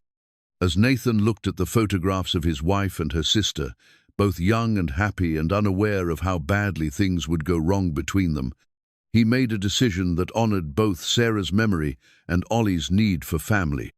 "We'll tell him together," Nathan said. The journal was bound in soft leather, worn smooth by years of handling, and it carried the faint scent of Sarah's favorite lavender soap. Evelyn had brought it the day after their confrontation about the photographs, carrying it like an offering or perhaps a confession that required props to make it believable. "She gave this to me on my 21st birthday," Evelyn explained, setting it gently on Nathan's kitchen table. "I returned it to her during our last argument, told her I didn't want anything from the family anymore. I found it among her things when I was settling the estate." Nathan stared at the journal without touching it, understanding that it represented another layer of truth he hadn't been prepared to discover. The estate, another detail that revealed how little he had known about Sarah's background, how completely she had separated her life with him from the family history that had shaped her. "You settled her estate?" Nathan asked, and he could hear the confusion in his own voice. "Someone had to," Evelyn said quietly. "You were dealing with Ollie's medical crisis and the funeral arrangements. The lawyers found me through public records. Sarah had never updated her beneficiary information after her marriage, so legally, I was still listed as her next of kin for certain assets." The information hit Nathan like a series of small explosions, each revelation creating new questions about how much of Sarah's life had remained unknown to him. He had assumed that Sarah's modest savings account and their shared checking account represented the entirety of her financial legacy, but Evelyn's words suggested there had been other assets, other considerations that had been handled without his knowledge or involvement. "What kind of assets?" he asked, though he wasn't sure he wanted to know the answer. "A trust fund that our parents established for both of us," Evelyn explained. "Sarah never touched hers, never even acknowledged it existed after our estrangement. When she died, it reverted to the estate, which made me responsible for determining how it should be distributed." Nathan felt the familiar disorientation that had become associated with learning about Sarah's hidden family connections. The woman he had loved and married had been not just estranged from her sister, but apparently the heir to resources that could have eliminated every financial stress that had dominated their life together. "How much money are we talking about?" Nathan asked, though he suspected the answer would be difficult to process. "Enough to have covered every medical bill, every treatment, every therapy that Ollie might ever need," Evelyn said. "Enough to have let you keep teaching, to have given you choices instead of forcing you into impossible situations." The implications were staggering. Sarah had worked 2 jobs during her pregnancy to help cover the increased insurance premiums when they learned about Ollie's condition. She had researched assistance programs and generic medications and payment plans with the determination of someone for whom every dollar mattered. She had died driving to pick up a prescription that they had delayed filling because the copay was higher than expected that month. And throughout all of it, there had been a trust fund sitting in some lawyer's office, unacknowledged and unused because of pride and family conflict that Nathan was only beginning to understand. "Why didn't she use it?" Nathan asked, though he suspected he already knew the answer. "Because she was Sarah," Evelyn replied, and Nathan could hear decades of frustration and love in those 4 words. "Because she would rather struggle than admit that our family's money might be useful. Because she was determined to prove that she could build a life that didn't depend on resources she hadn't earned herself." Nathan opened the journal to a random page, seeing Sarah's familiar handwriting flowing across lined paper in the purple ink she had always preferred. The entry was dated 3 months before Ollie's birth, and reading it felt like eavesdropping on conversations they had never had. "Evie called again today, the 3rd time this month. Nathan thinks it's someone from the insurance company because I never answer, never call back. I should tell him about my family, but how do I explain that I have a sister who thinks money can solve everything? How do I explain that I left that world because I wanted to build something real, something that belonged to me, and wasn't just inherited privilege?" But sometimes, when the bills pile up and Nathan works extra shifts and we both pretend we're not worried, I think about that trust fund sitting there unused. I think about how easy it would be to make one phone call and eliminate every financial stress we face. And then I remember why I walked away from it all in the first place. Nathan closed the journal, unable to continue reading revelations that recontextualized so many of the struggles they had faced together. Sarah's determination to manage their finances independently hadn't been born from practical necessity. It had been a conscious choice to reject resources that were available to her, resources that could have transformed their lives. She was protecting something, Evelyn said, watching Nathan's face as he processed the information. Her sense of who she was, her marriage, her independence.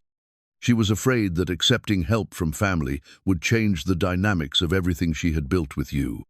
Nathan could understand that fear now, having experienced his own complicated feelings about accepting Evelyn's assistance.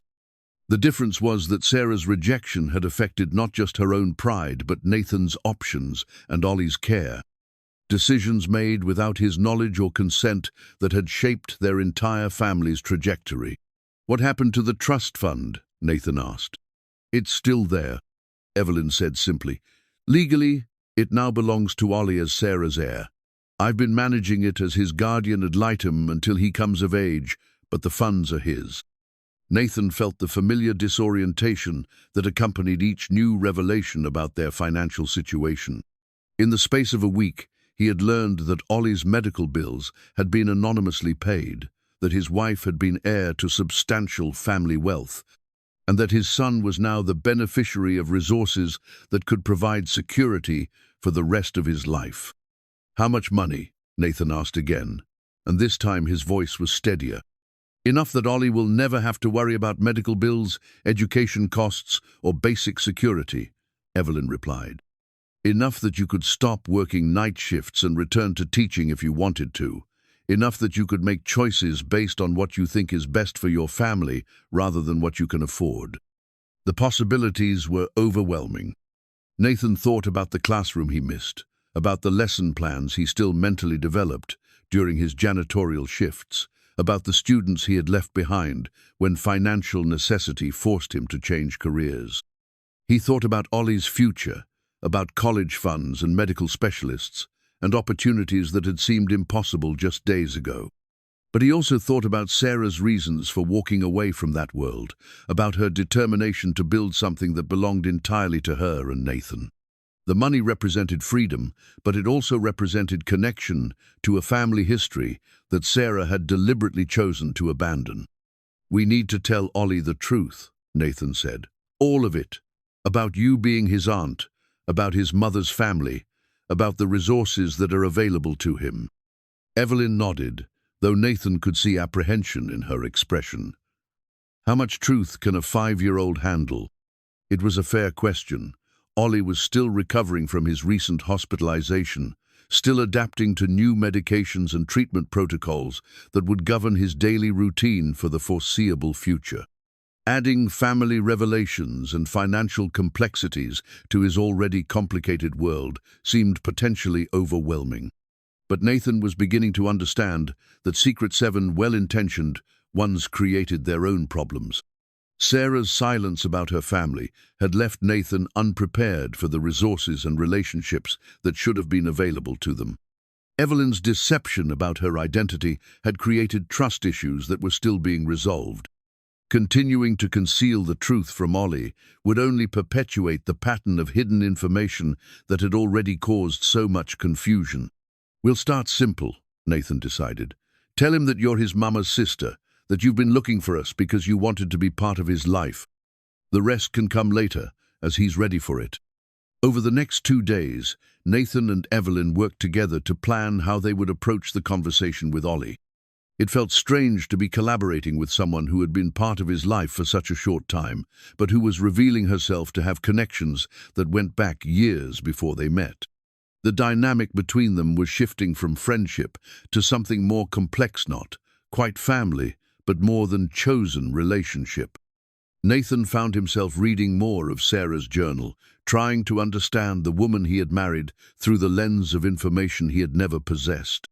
The entries revealed a Sarah who had been more conflicted about her family estrangement than she had ever indicated to Nathan. Someone who had wondered regularly about her sister, but who had been too proud or stubborn to reach out. Ollie smiled today for the first time, really smiled, not just gas like the pediatrician said. Nathan was at work, so it was just me and the baby, and I found myself wishing Evie could see it. She would understand why it matters, why this tiny person changes everything. I almost called her, but what would I say? Hello, sister. I haven't spoken to in 3 years. I have a baby and I'm scared and I don't know what I'm doing. Some conversations require more courage than I possess. The entry was dated when Ollie was 6 weeks old, and Nathan felt the particular sadness that came from learning about missed opportunities that could never be recovered. Sarah had wanted to share their joy with her sister, had recognized that Evelyn would appreciate the significance of small parenting victories, but pride and time had prevented the connection that might have changed all their lives. On Thursday afternoon, as Nathan prepared for Evelyn's visit, he realized that he was nervous in a way he hadn't been since their first meeting in the restaurant. That encounter had been about desperate need and unexpected kindness. But this conversation would be about truth and family and the possibility of rebuilding relationships that had been damaged by misunderstanding and stubbornness. Ollie was feeling well enough to be energetic, but still fragile enough to require careful monitoring. He had been asking questions about when Miss Evelyn would visit again, and Nathan could see the genuine affection Ollie had developed for the woman he knew only as a kind friend who brought interesting stories and patient attention to his interests. In a few hours, that understanding would change forever.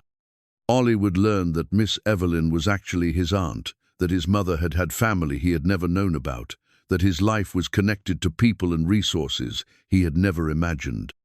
The revelation would answer some questions, but would undoubtedly create others, and Nathan wasn't sure how a 5-year-old would process the complexity of adult relationships and family secrets. As he waited for Evelyn to arrive, Nathan thought about courage and consequences, about the difference between protecting someone from difficult truths and depriving them of information they needed to understand their own lives. Sarah had made choices about what to share and what to conceal, and those choices had shaped their family's trajectory in ways that were only now becoming clear. Tonight, Nathan would make different choices. He would trust Ollie to handle age-appropriate truth, and he would trust Evelyn to help navigate the conversation with the wisdom that came from years of regret about missed opportunities for honesty. Together, they would begin the process of building relationships based on complete information rather than careful omission. The doorbell rang at exactly 6 o'clock, and Nathan took a deep breath before answering it. Evelyn stood in the hallway, carrying a small gift bag, and wearing the expression of someone who understood that the next few hours would determine the future of their fragile family connection. "Are you ready for this?" she asked. Nathan looked over his shoulder at Ollie, who was building an elaborate structure with his blocks, completely absorbed in the kind of focused play that indicated he was feeling well and content. "No," Nathan said honestly, "but it's time." Ollie looked up from his block tower when Evelyn entered the apartment, his face lighting up with the uncomplicated joy that had become Nathan's favorite part of these visits. But tonight, instead of immediately launching into stories about his day or questions about what Evelyn had brought, Ollie seemed to sense something different in the atmosphere. "Why do you both look serious?" he asked, his 5-year-old intuition picking up on the tension that Nathan and Evelyn were trying to hide. "Did I do something wrong?" "No, buddy," Nathan said, settling onto the floor beside Ollie's construction project. "You didn't do anything wrong. Miss Evelyn and I need to tell you something important, something good, but it might be a little confusing at first." Evelyn sat down on Ollie's other side, her movements careful and deliberate. Nathan could see that she was nervous, her hands were folded tightly in her lap, and she kept glancing at him as if seeking reassurance about how to proceed. "Ollie," Nathan began, "do you remember the stories I've told you about your mama? About how much she loved you, and how she used to read to you when you were very little?" Ollie nodded solemnly. These conversations about Sarah had become more frequent as Ollie grew old enough to ask questions about why he didn't have a mama like some of his friends. Nathan had always tried to be honest about Sarah's death while emphasizing the love she had felt for her son. "Well, your mama had a family before she met me," Nathan continued. "She had a sister who loved her very much, just like you might love a brother or sister if you had one." Ollie's attention was completely focused now, his block tower forgotten as he processed this new information about his mother's life before his birth.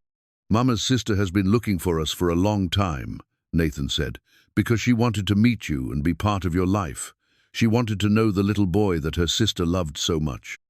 Ollie's gaze moved between Nathan and Evelyn, and Nathan could see understanding beginning to dawn in his expression. Children were remarkably quick to grasp emotional truth, even when the details remained unclear. "Miss Evelyn," Ollie asked, his voice small and uncertain, "are you Mama's sister?" Evelyn's composure cracked slightly, and Nathan saw tears gathering in her eyes as she nodded. "Yes, sweetheart, I'm your Mama's sister. That makes me your aunt." Ollie was quiet for a long moment, studying Evelyn's face with the serious concentration he brought to important discoveries. Nathan could almost see his son's mind working through the implications, trying to understand how this information changed his understanding of his world. "Does that mean you're my family?" Ollie asked finally. "Yes," Evelyn said, her voice thick with emotion, "if you want me to be." Ollie considered this carefully, and Nathan found himself holding his breath as he waited for his son's response. Everything they had been building together, the friendship, the trust, the growing sense of extended family, depended on how a 5-year-old processed the revelation that the woman he had grown to love was actually related to him by blood. "I already wanted you to be my family," Ollie said with the matter-of-fact honesty that children possessed. "Now, it's real family and chosen family at the same time." The wisdom of the observation caught both adults off guard. Ollie had intuitively grasped something that Nathan and Evelyn had been struggling to articulate, that family connections could be both biological and emotional, that the relationships they had been building were meaningful, regardless of their legal or genetic foundation. "Why didn't you tell me before?" Ollie asked, and Nathan could hear curiosity rather than accusation in the question. Evelyn looked at Nathan, seeking guidance about how much explanation was appropriate for a child Ollie's age. They had discussed this question extensively, trying to balance honesty with age-appropriate simplicity. "Sometimes grown-ups make mistakes," Nathan said carefully. "Your mama and Aunt Evelyn had an argument a long time ago, before you were born, and they stopped talking to each other. Aunt Evelyn didn't know about you until after Mama died, and when she found us, she wasn't sure how to explain who she was." Ollie absorbed this information with the acceptance that children often showed for adult complexity that they didn't fully understand but recognized as important. "Are you still arguing?" he asked, looking between them with concern. "No," Evelyn said quickly. "We're not arguing anymore. We're learning how to be a family together." Ollie nodded as if this made perfect sense to him. In his experience, relationships required ongoing negotiation, and Mentha had learned this through friendships at the library, through interactions with medical staff, through the daily process of living with chronic illness that required constant adaptation. "Can I call you Aunt Evelyn instead of Miss Evelyn?" he asked. "I would love that," Evelyn replied, and Nathan could see that she was struggling not to cry. Ollie stood up suddenly and walked over to where Nathan kept the photo albums, pulling out the one that contained pictures of Sarah. He flipped through it with the focused determination of someone on a specific mission, stopping at a picture of Sarah holding him as a newborn. "Do you have pictures of you and Mama together?" he asked Evelyn. Nathan felt his chest tighten as he realized what his son was asking, for visual evidence of the family connection they had just revealed, proof that his mother had existed in relationships beyond the ones he knew about. Evelyn reached into her purse and withdrew a small photo album that Nathan recognized as one of the items she had brought from Sarah's estate. She opened it carefully, revealing the pictures that Nathan had discovered in the cookbook, along with others that documented years of sisterhood. "This is your mama and me when we were in college," Evelyn said, showing Ollie the graduation photo. "She was very smart and very kind, just like you are." Ollie studied the pictures with intense interest, pointing to details and asking questions about when they were taken and what Sarah and Evelyn had been doing. Nathan watched his son absorb visual evidence of his mother's life before his birth, seeing Sarah as a young woman with dreams and relationships and experiences that had shaped her into the mother Ollie barely remembered. "She looks happy," Ollie observed, touching the edge of a photo where Sarah was laughing at something outside the frame. "She was happy," Evelyn confirmed, "especially when she was talking about you. Even when we weren't speaking to each other, I heard from other people how much she loved being your mama." The conversation continued for another hour, with Ollie asking questions and Nathan and Evelyn providing answers that balanced truth with age-appropriate explanation. Nathan was struck by how naturally his son accepted the new information, how quickly he adjusted his understanding of his family structure to include this aunt who had been present in his life, but unidentified. As bedtime approached, Ollie asked the question that Nathan had been expecting: "Will everything be different now?" It was the essential concern of a child who had learned that stability was precious and change could be threatening. Ollie's life had been marked by medical uncertainty and financial stress, and Nathan could understand his son's need for reassurance that this revelation wouldn't disrupt the security they had built together. "Some things will be different," Nathan said honestly. "We'll have more family now, which means more people who love you and want to help take care of you. But the important things won't change. I'll still be your papa, you'll still be my son, and we'll still take care of each other, just like we always have." Ollie nodded, satisfied with this explanation. As Nathan helped him get ready for bed, Ollie chatted about plans for showing Aunt Evelyn his favorite books and introducing her to Gerald the pigeon and teaching her the games he had learned at the library. When Ollie was finally asleep, Nathan and Evelyn sat in the kitchen processing what had just happened. The conversation had gone better than either of them had dared to hope, but Nathan knew that tonight was just the beginning of a much longer process of family integration and trust building. "He's remarkable," Evelyn said quietly. "The way he just accepted it all, made room for new information without rejecting what he already knew." Nathan nodded, feeling pride in his son's resilience mixed with relief that the hardest part of the revelation was behind them. Tomorrow would bring new questions and adjustments, but tonight had established the foundation for honest relationship moving forward. "Sarah would be proud," Nathan said, and for the first time since learning about the family connection, he felt certain that this was true. 3 days after the revelation, Nathan found himself standing in the principal's office of Lincoln Elementary School, holding a resignation letter he had written and rewritten 6 times. The paper felt both weightless and impossibly heavy in his hand-saw symbol of the choice between security and possibility that had governed so many decisions over the past 3 years. "Nathan Reyes," Principal Martinez said, looking up from the application he had submitted that morning. "I have to admit, when I got your call about returning to teaching, I thought it might be too good to be true. We've been hoping you'd come back ever since budget constraints forced you to leave." The conversation felt surreal. For months, Nathan had driven past Lincoln Elementary on his way to various cleaning jobs, seeing the playground where he used to supervise recess and the classroom windows that had once framed his professional life. He had told himself that teaching was a luxury he couldn't afford, that Ollie's medical needs required the flexibility and insurance coverage that his janitorial work provided. But Evelyn's revelations about Sarah's trust fund and Ollie's inheritance had changed the mathematical foundation of every decision. With adequate financial resources available, Nathan could make choices based on what would be best for his family rather than what they could afford. The freedom was both exhilarating and terrifying. "I want to be clear about my situation," Nathan said, sitting down across from Principal Martinez.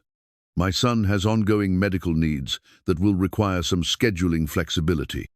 There may be days when I need to leave for appointments or emergencies." "Of course," Principal Martinez replied without hesitation. "We're a family-friendly workplace, Nathan. We understand that good teachers have lives outside these walls, and we're willing to accommodate what you need to make this work." The conversation continued for another 30 minutes, covering details about classroom assignments, curriculum expectations, and the logistics of transitioning back into full-time teaching. Nathan found himself thinking about lesson plans and student needs, about the intellectual engagement that had been missing from his life since he left education. But underneath his excitement about returning to teaching, Nathan was grappling with larger questions about identity and independence. The resources that made this career change possible came with emotional complications that he was still learning to navigate. Accepting financial help from Evelyn, help that was technically Ollie's inheritance, required him to redefine his understanding of self-sufficiency and family responsibility. That afternoon, Nathan picked up Ollie from the community center, where he spent his days while Nathan worked. The little boy's face lit up when he saw his father, and Nathan felt the familiar surge of love and protectiveness that had driven every difficult decision over the past 3 years. "Papa, guess what I made today?" Ollie held up a construction paper flower with uneven petals and enthusiastic crayon coloring. "It's for Aunt Evelyn. Mrs. Peterson said we should make something for someone who makes us happy." Nathan studied the artwork, noting the careful attention Ollie had paid to details like stem texture and petal shading. His son approached creative projects with the same focused intensity he brought to everything else, and the result was usually more thoughtful than technically perfect. "She'll love it," Nathan said honestly. "Should we go show her?" They had established a new routine over the past few days' informal dinners, where the three of them navigated the evolving dynamics of their family relationship. Evelyn had been careful not to overwhelm them with too much change too quickly, but her presence had become a natural part of their daily rhythm. When they arrived at Evelyn's apartment, Nathan was struck once again by the contrast between her living space and theirs. But the differences felt less significant, now that he understood their relationship as family rather than charity. Ollie ran immediately to show Evelyn his flower, explaining the construction process with the detailed enthusiasm he brought to all his interests. "It's beautiful," Evelyn said, accepting the gift with genuine appreciation. "Should we put it in a special place where I can see it every day?" As Ollie helped Evelyn find the perfect spot for his artwork, Nathan watched their interaction with new awareness. The easy affection between them wasn't just the result of Evelyn's kindness or Ollie's openness to friendship. It was the recognition of family connection that had existed from their first meeting, even when only one of them understood the true nature of their relationship. "I have something to tell you both," Nathan said, when they had settled in Evelyn's living room with dinner preparations underway. "I'm going back to teaching." Ollie's response was immediate and enthusiastic. "You're going to be a teacher again, like before I was born?" "Like when you were very little," Nathan corrected gently. "I'll be working at a school during the day instead of cleaning buildings at night." Evelyn's reaction was more complex. Nathan could see relief and happiness mixed with something that might have been concern. She understood the financial realities that had forced him to leave teaching in the first place, and she probably recognized that his ability to return now was directly connected to the resources she had made available. "Are you sure?" she asked carefully. "I don't want you to feel pressured to make changes because of the new financial situation." It was a thoughtful question that acknowledged the delicate balance they were all trying to maintain. Nathan appreciated that Evelyn was aware of how profoundly the revelation about Sarah's trust fund had affected his options, and that she was trying not to influence decisions that should remain his to make. "I'm sure," Nathan said, "not because I have to, but because I want to, because it's what I'm good at, and because Ollie should see his father doing work that matters to him." The conversation that followed was honest and practical, covering logistics about daycare arrangements for Ollie, coordination with his medical appointments, and the timeline for Nathan's transition from night shift work to classroom teaching. But underneath the practical details, Nathan could sense something more significant happening: the emergence of a family unit that could make decisions based on collective well-being rather than individual survival. Later that evening, as they prepared to leave Evelyn's apartment, Ollie asked the question that had been forming in Nathan's mind as well. "Are we going to move here?" The question caught both adults off guard. In Ollie's 5-year-old logic, people who were family lived together, and the revelation that Evelyn was his aunt had apparently led him to expect some kind of residential consolidation. "No, buddy," Nathan said gently. "We're going to keep living in our apartment, but we'll see Aunt Evelyn lots, and she'll always be part of our family whether we live in the same place or not." Ollie accepted this explanation with the adaptability that had characterized his response to all the recent revelations, but Nathan could see that he was processing questions about family structure and relationships that most children didn't need to consider. As they walked home through the evening streets, Nathan found himself thinking about the difference between charity and inheritance, between accepting help and claiming what was rightfully available. The money that would allow him to return to teaching wasn't Evelyn's generosity, was Ollie's legacy from his mother, managed by his aunt until he was old enough to direct its use himself. The distinction mattered more than Nathan had initially realized. It meant that his decisions about career and lifestyle weren't dependent on another person's continued goodwill, but were based on resources that belonged to his family by right. It meant that Ollie would grow up with security and options that had been available all along, even when none of them had known it. That night, after Ollie had fallen asleep, Nathan sat at their small kitchen table writing "Thank you, Notesto Principal Martinez, for welcoming him back," to his current supervisor, for understanding his transition timeline, to the community center staff who had provided safe care for Ollie during so many difficult months. But the most important letter was the one he didn't write, the one to Sarah that existed only in his thoughts.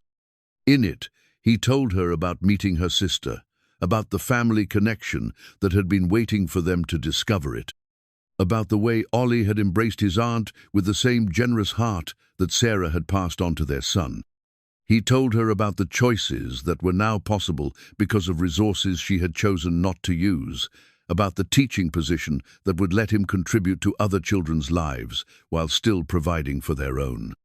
He told her about forgiveness and second chances, about the way family could be both complicated and essential, about the hope that was emerging from years of struggle and separation. Most of all, he told her that their son was loved not just by his father, but by an aunt who had spent 3 years looking for them, by a woman who had recognized family in a stranger's request for leftovers and had spent months learning how to be worthy of the connection she had discovered. 6 months later, Nathan stood in the same upscale restaurant where everything had begun, but this time he was there by choice rather than desperation. The maitre d', who had once assessed him with careful discretion, now greeted him by name, leading their party of 3 to a table by the windows, where the city lights spread out below like scattered diamonds. "This is where you asked for leftovers," Ollie announced to Evelyn with the matter-of-fact tone he used for historical facts that adults found significant. "Papa says it was the best question he ever asked." Evelyn smiled, reaching across the table to adjust Ollie's napkin with the natural gestures of someone who had learned to navigate the daily rhythms of family life. "It was the best answer I ever gave too," she replied, "even though I didn't understand at the time how important it would turn out to be." Nathan watched this interaction with the deep satisfaction that had become characteristic of their Thursday evening dinners. What had begun as a weekly ritual of necessity had evolved into a celebration of connection, a regular reminder of how far they had all traveled from that first desperate encounter. The changes in their lives had been both dramatic and subtle. Nathan's return to teaching had restored a sense of professional purpose that he hadn't realized he had been missing. His days were now filled with lesson plans and parent conferences, with the particular satisfaction that came from watching third graders discover their own capabilities. The financial pressure that had governed every decision for 3 years had been replaced by the luxury of choice, but more importantly, Nathan felt like himself again, the educator and father he had always intended to be. Ollie's health had stabilized under the care of specialists they could now afford, without calculation. His medications were delivered on schedule rather than delayed for copay considerations, and his regular checkups were opportunities for fine-tuning rather than crisis management. But the most significant change was less measurable. Ollie carried himself with the confidence of a child who felt secure, who knew that his needs would be met without requiring his father to sacrifice sleep or sanity. Evelyn had undergone perhaps the most profound transformation of all. The woman who had spent decades moving through the world as an elegant observer had discovered the particular joy of being essential to someone else's daily happiness. Her penthouse apartment now featured Ollie's artwork on the refrigerator, children's books scattered on coffee tables, and the comfortable chaos that came with regular visits from a 5-year-old who considered her home an extension of his own. "Tell me about your students," Evelyn said as they waited for their meals to arrive, a request that had become part of their dinner routine. Nathan had learned that his teaching stories provided Evelyn with vicarious access to the world of childhood development and learning that she had missed during her years of professional focus. Nathan launched into an account of the week's educational victories and challenges, describing the breakthrough moment when shy Emma had finally volunteered an answer in class, and the ongoing project to help Marcus channel his abundant energy into constructive activities.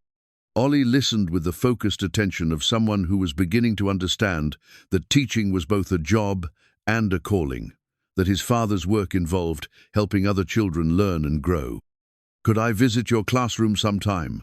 Ollie asked, an idea that had been developing over several weeks of these conversations. "I think that could be arranged," Nathan replied, already envisioning how his students would respond to meeting the son he talked about regularly. "Maybe you could help me with a special lesson about resilience." The suggestion was both casual and meaningful. Ollie's experience with chronic illness had taught him lessons about perseverance and adaptation that could benefit other children, and sharing his story in an age-appropriate way might help both him and Nathan's students understand that challenges could be managed rather than merely endured. As their dinner progressed, Nathan found himself thinking about the photograph that now sat on his bedside table, the same image of 3 stick figures holding hands that Ollie had drawn months ago, but now professionally framed and treasured as the artistic representation of their family's evolution. The drawing had been prophetic in ways that none of them could have anticipated when it was created with crayons and hope. "I have something to show you both," Evelyn said, reaching into her purse for an envelope that looked familiar. Nathan recognized the heavy cream paper that had delivered life-changing news before, but this time Evelyn's expression suggested celebration rather than crisis. "What is it?" Ollie asked, leaning forward with curiosity. "It's an invitation," Evelyn explained, opening the envelope to reveal elegant script on formal cardstock. "The Children's Hospital Foundation is having their annual fundraising gala next month, and they've asked me to be the keynote speaker." Nathan felt a surge of pride for Evelyn, understanding how significant this recognition was within the medical community that had become so important to their lives. But he also sensed that there was more to this announcement than simple professional achievement. "They want me to talk about family and medical advocacy," Evelyn continued, "about how personal connections can transform both the experience of illness and the resources available for treatment. I was hoping you both might come with me." The invitation represented several layers of meaning that Nathan was still processing. On one level, it was Evelyn's recognition as someone whose advocacy had made a difference in pediatric healthcare funding. On another level, it was an opportunity for their family to participate publicly in the medical community that had been so central to Ollie's life. But most significantly, it was Evelyn's way of acknowledging that her advocacy work had been motivated not by abstract charitable impulses, but by personal love for a nephew whose needs had taught her about the intersection of medical care and family. Resources. "Will there be other kids there?" Ollie asked, approaching the invitation with his typical focus on practical details. "Some," Evelyn replied, "children whose families have been helped by the Foundation's programs, kids who understand what it's like to spend time in hospitals and work with doctors to stay healthy." Ollie nodded thoughtfully, and Nathan could see him processing the idea that his experience with chronic illness connected him to a larger community of children and families facing similar challenges. "I think we should go," Ollie decided with the authority of someone making an important family decision. We can tell people about how family helps. As they finished dinner and prepared to leave the restaurant, Nathan reflected on the circular nature of their journey. They had begun with a desperate request for help from strangers and had discovered that the stranger was family, that the help was available not as charity, but as birthright, that the connection they had stumbled into was one that should have existed all along. The maitre d', who had once been uncertain about their place in this elegant space, now bid them farewell with genuine warmth, having watched their family story unfold over months of regular visits. The contrast with their first terrifying entrance into this world of privilege and abundance was stark. But Nathan understood that the real change wasn't in their external circumstances, but in their understanding of where they belonged. Walking home through the familiar streets, with Ollie between them chattering about plans for the upcoming gala, and Evelyn listening with the focused attention she brought to all of his enthusiasms, Nathan felt the deep satisfaction that came from problems solved and relationships healed. They had started as three separate people brought together by crisis and maintained by kindness. They had become a family united by truth, sustained by love, and strengthened by the knowledge that some connections were worth fighting for, even when pride and misunderstanding made them difficult to maintain. The city lights that had once seemed like distant possibilities now felt like celebrations of their own making, illuminating a future that held promise for all of them. Ollie's health remained a daily consideration, but it was no longer a source of panic or impossible choice. Nathan's professional fulfillment had been restored without sacrificing his son's security. Evelyn's life had gained the meaning and purpose that money alone had never been able to provide. As they reached the building that still housed Nathan and Ollie's small apartment, now chosen rather than endured, Nathan realized that the most profound change wasn't in their circumstances, but in their understanding of what family could be. It could be complicated and imperfect, marked by years of misunderstanding and separation. But it could also be generous and forgiving, capable of healing old wounds and creating new possibilities for connection. The empty coffee cup that had symbolized Nathan's last attempt at dignity before desperation had been replaced by something far more meaningful, a full table shared by people who chose to be family to each other, who had learned that love expressed through action could overcome any amount of pride or fear or stubborn independence.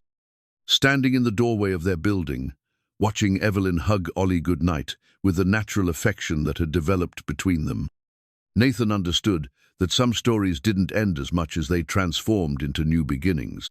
Their story would continue to evolve, marked by Ollie's growth and development, by Nathan's expanding influence as an educator, by Evelyn's deepening involvement in advocacy work that had grown from personal experience into professional mission. But the foundation had been established, a family built on truth rather than convenience, sustained by choice rather than obligation, strengthened by the knowledge that asking for help could sometimes lead to discovering that the help you needed was connected to love you hadn't known existed. The restaurant where everything had begun still glittered in the distance, its lights a reminder that some moments of desperate courage could change everything, that some questions asked in desperation could be answered with grace, and that some strangers were actually family, waiting to be recognized and reclaimed.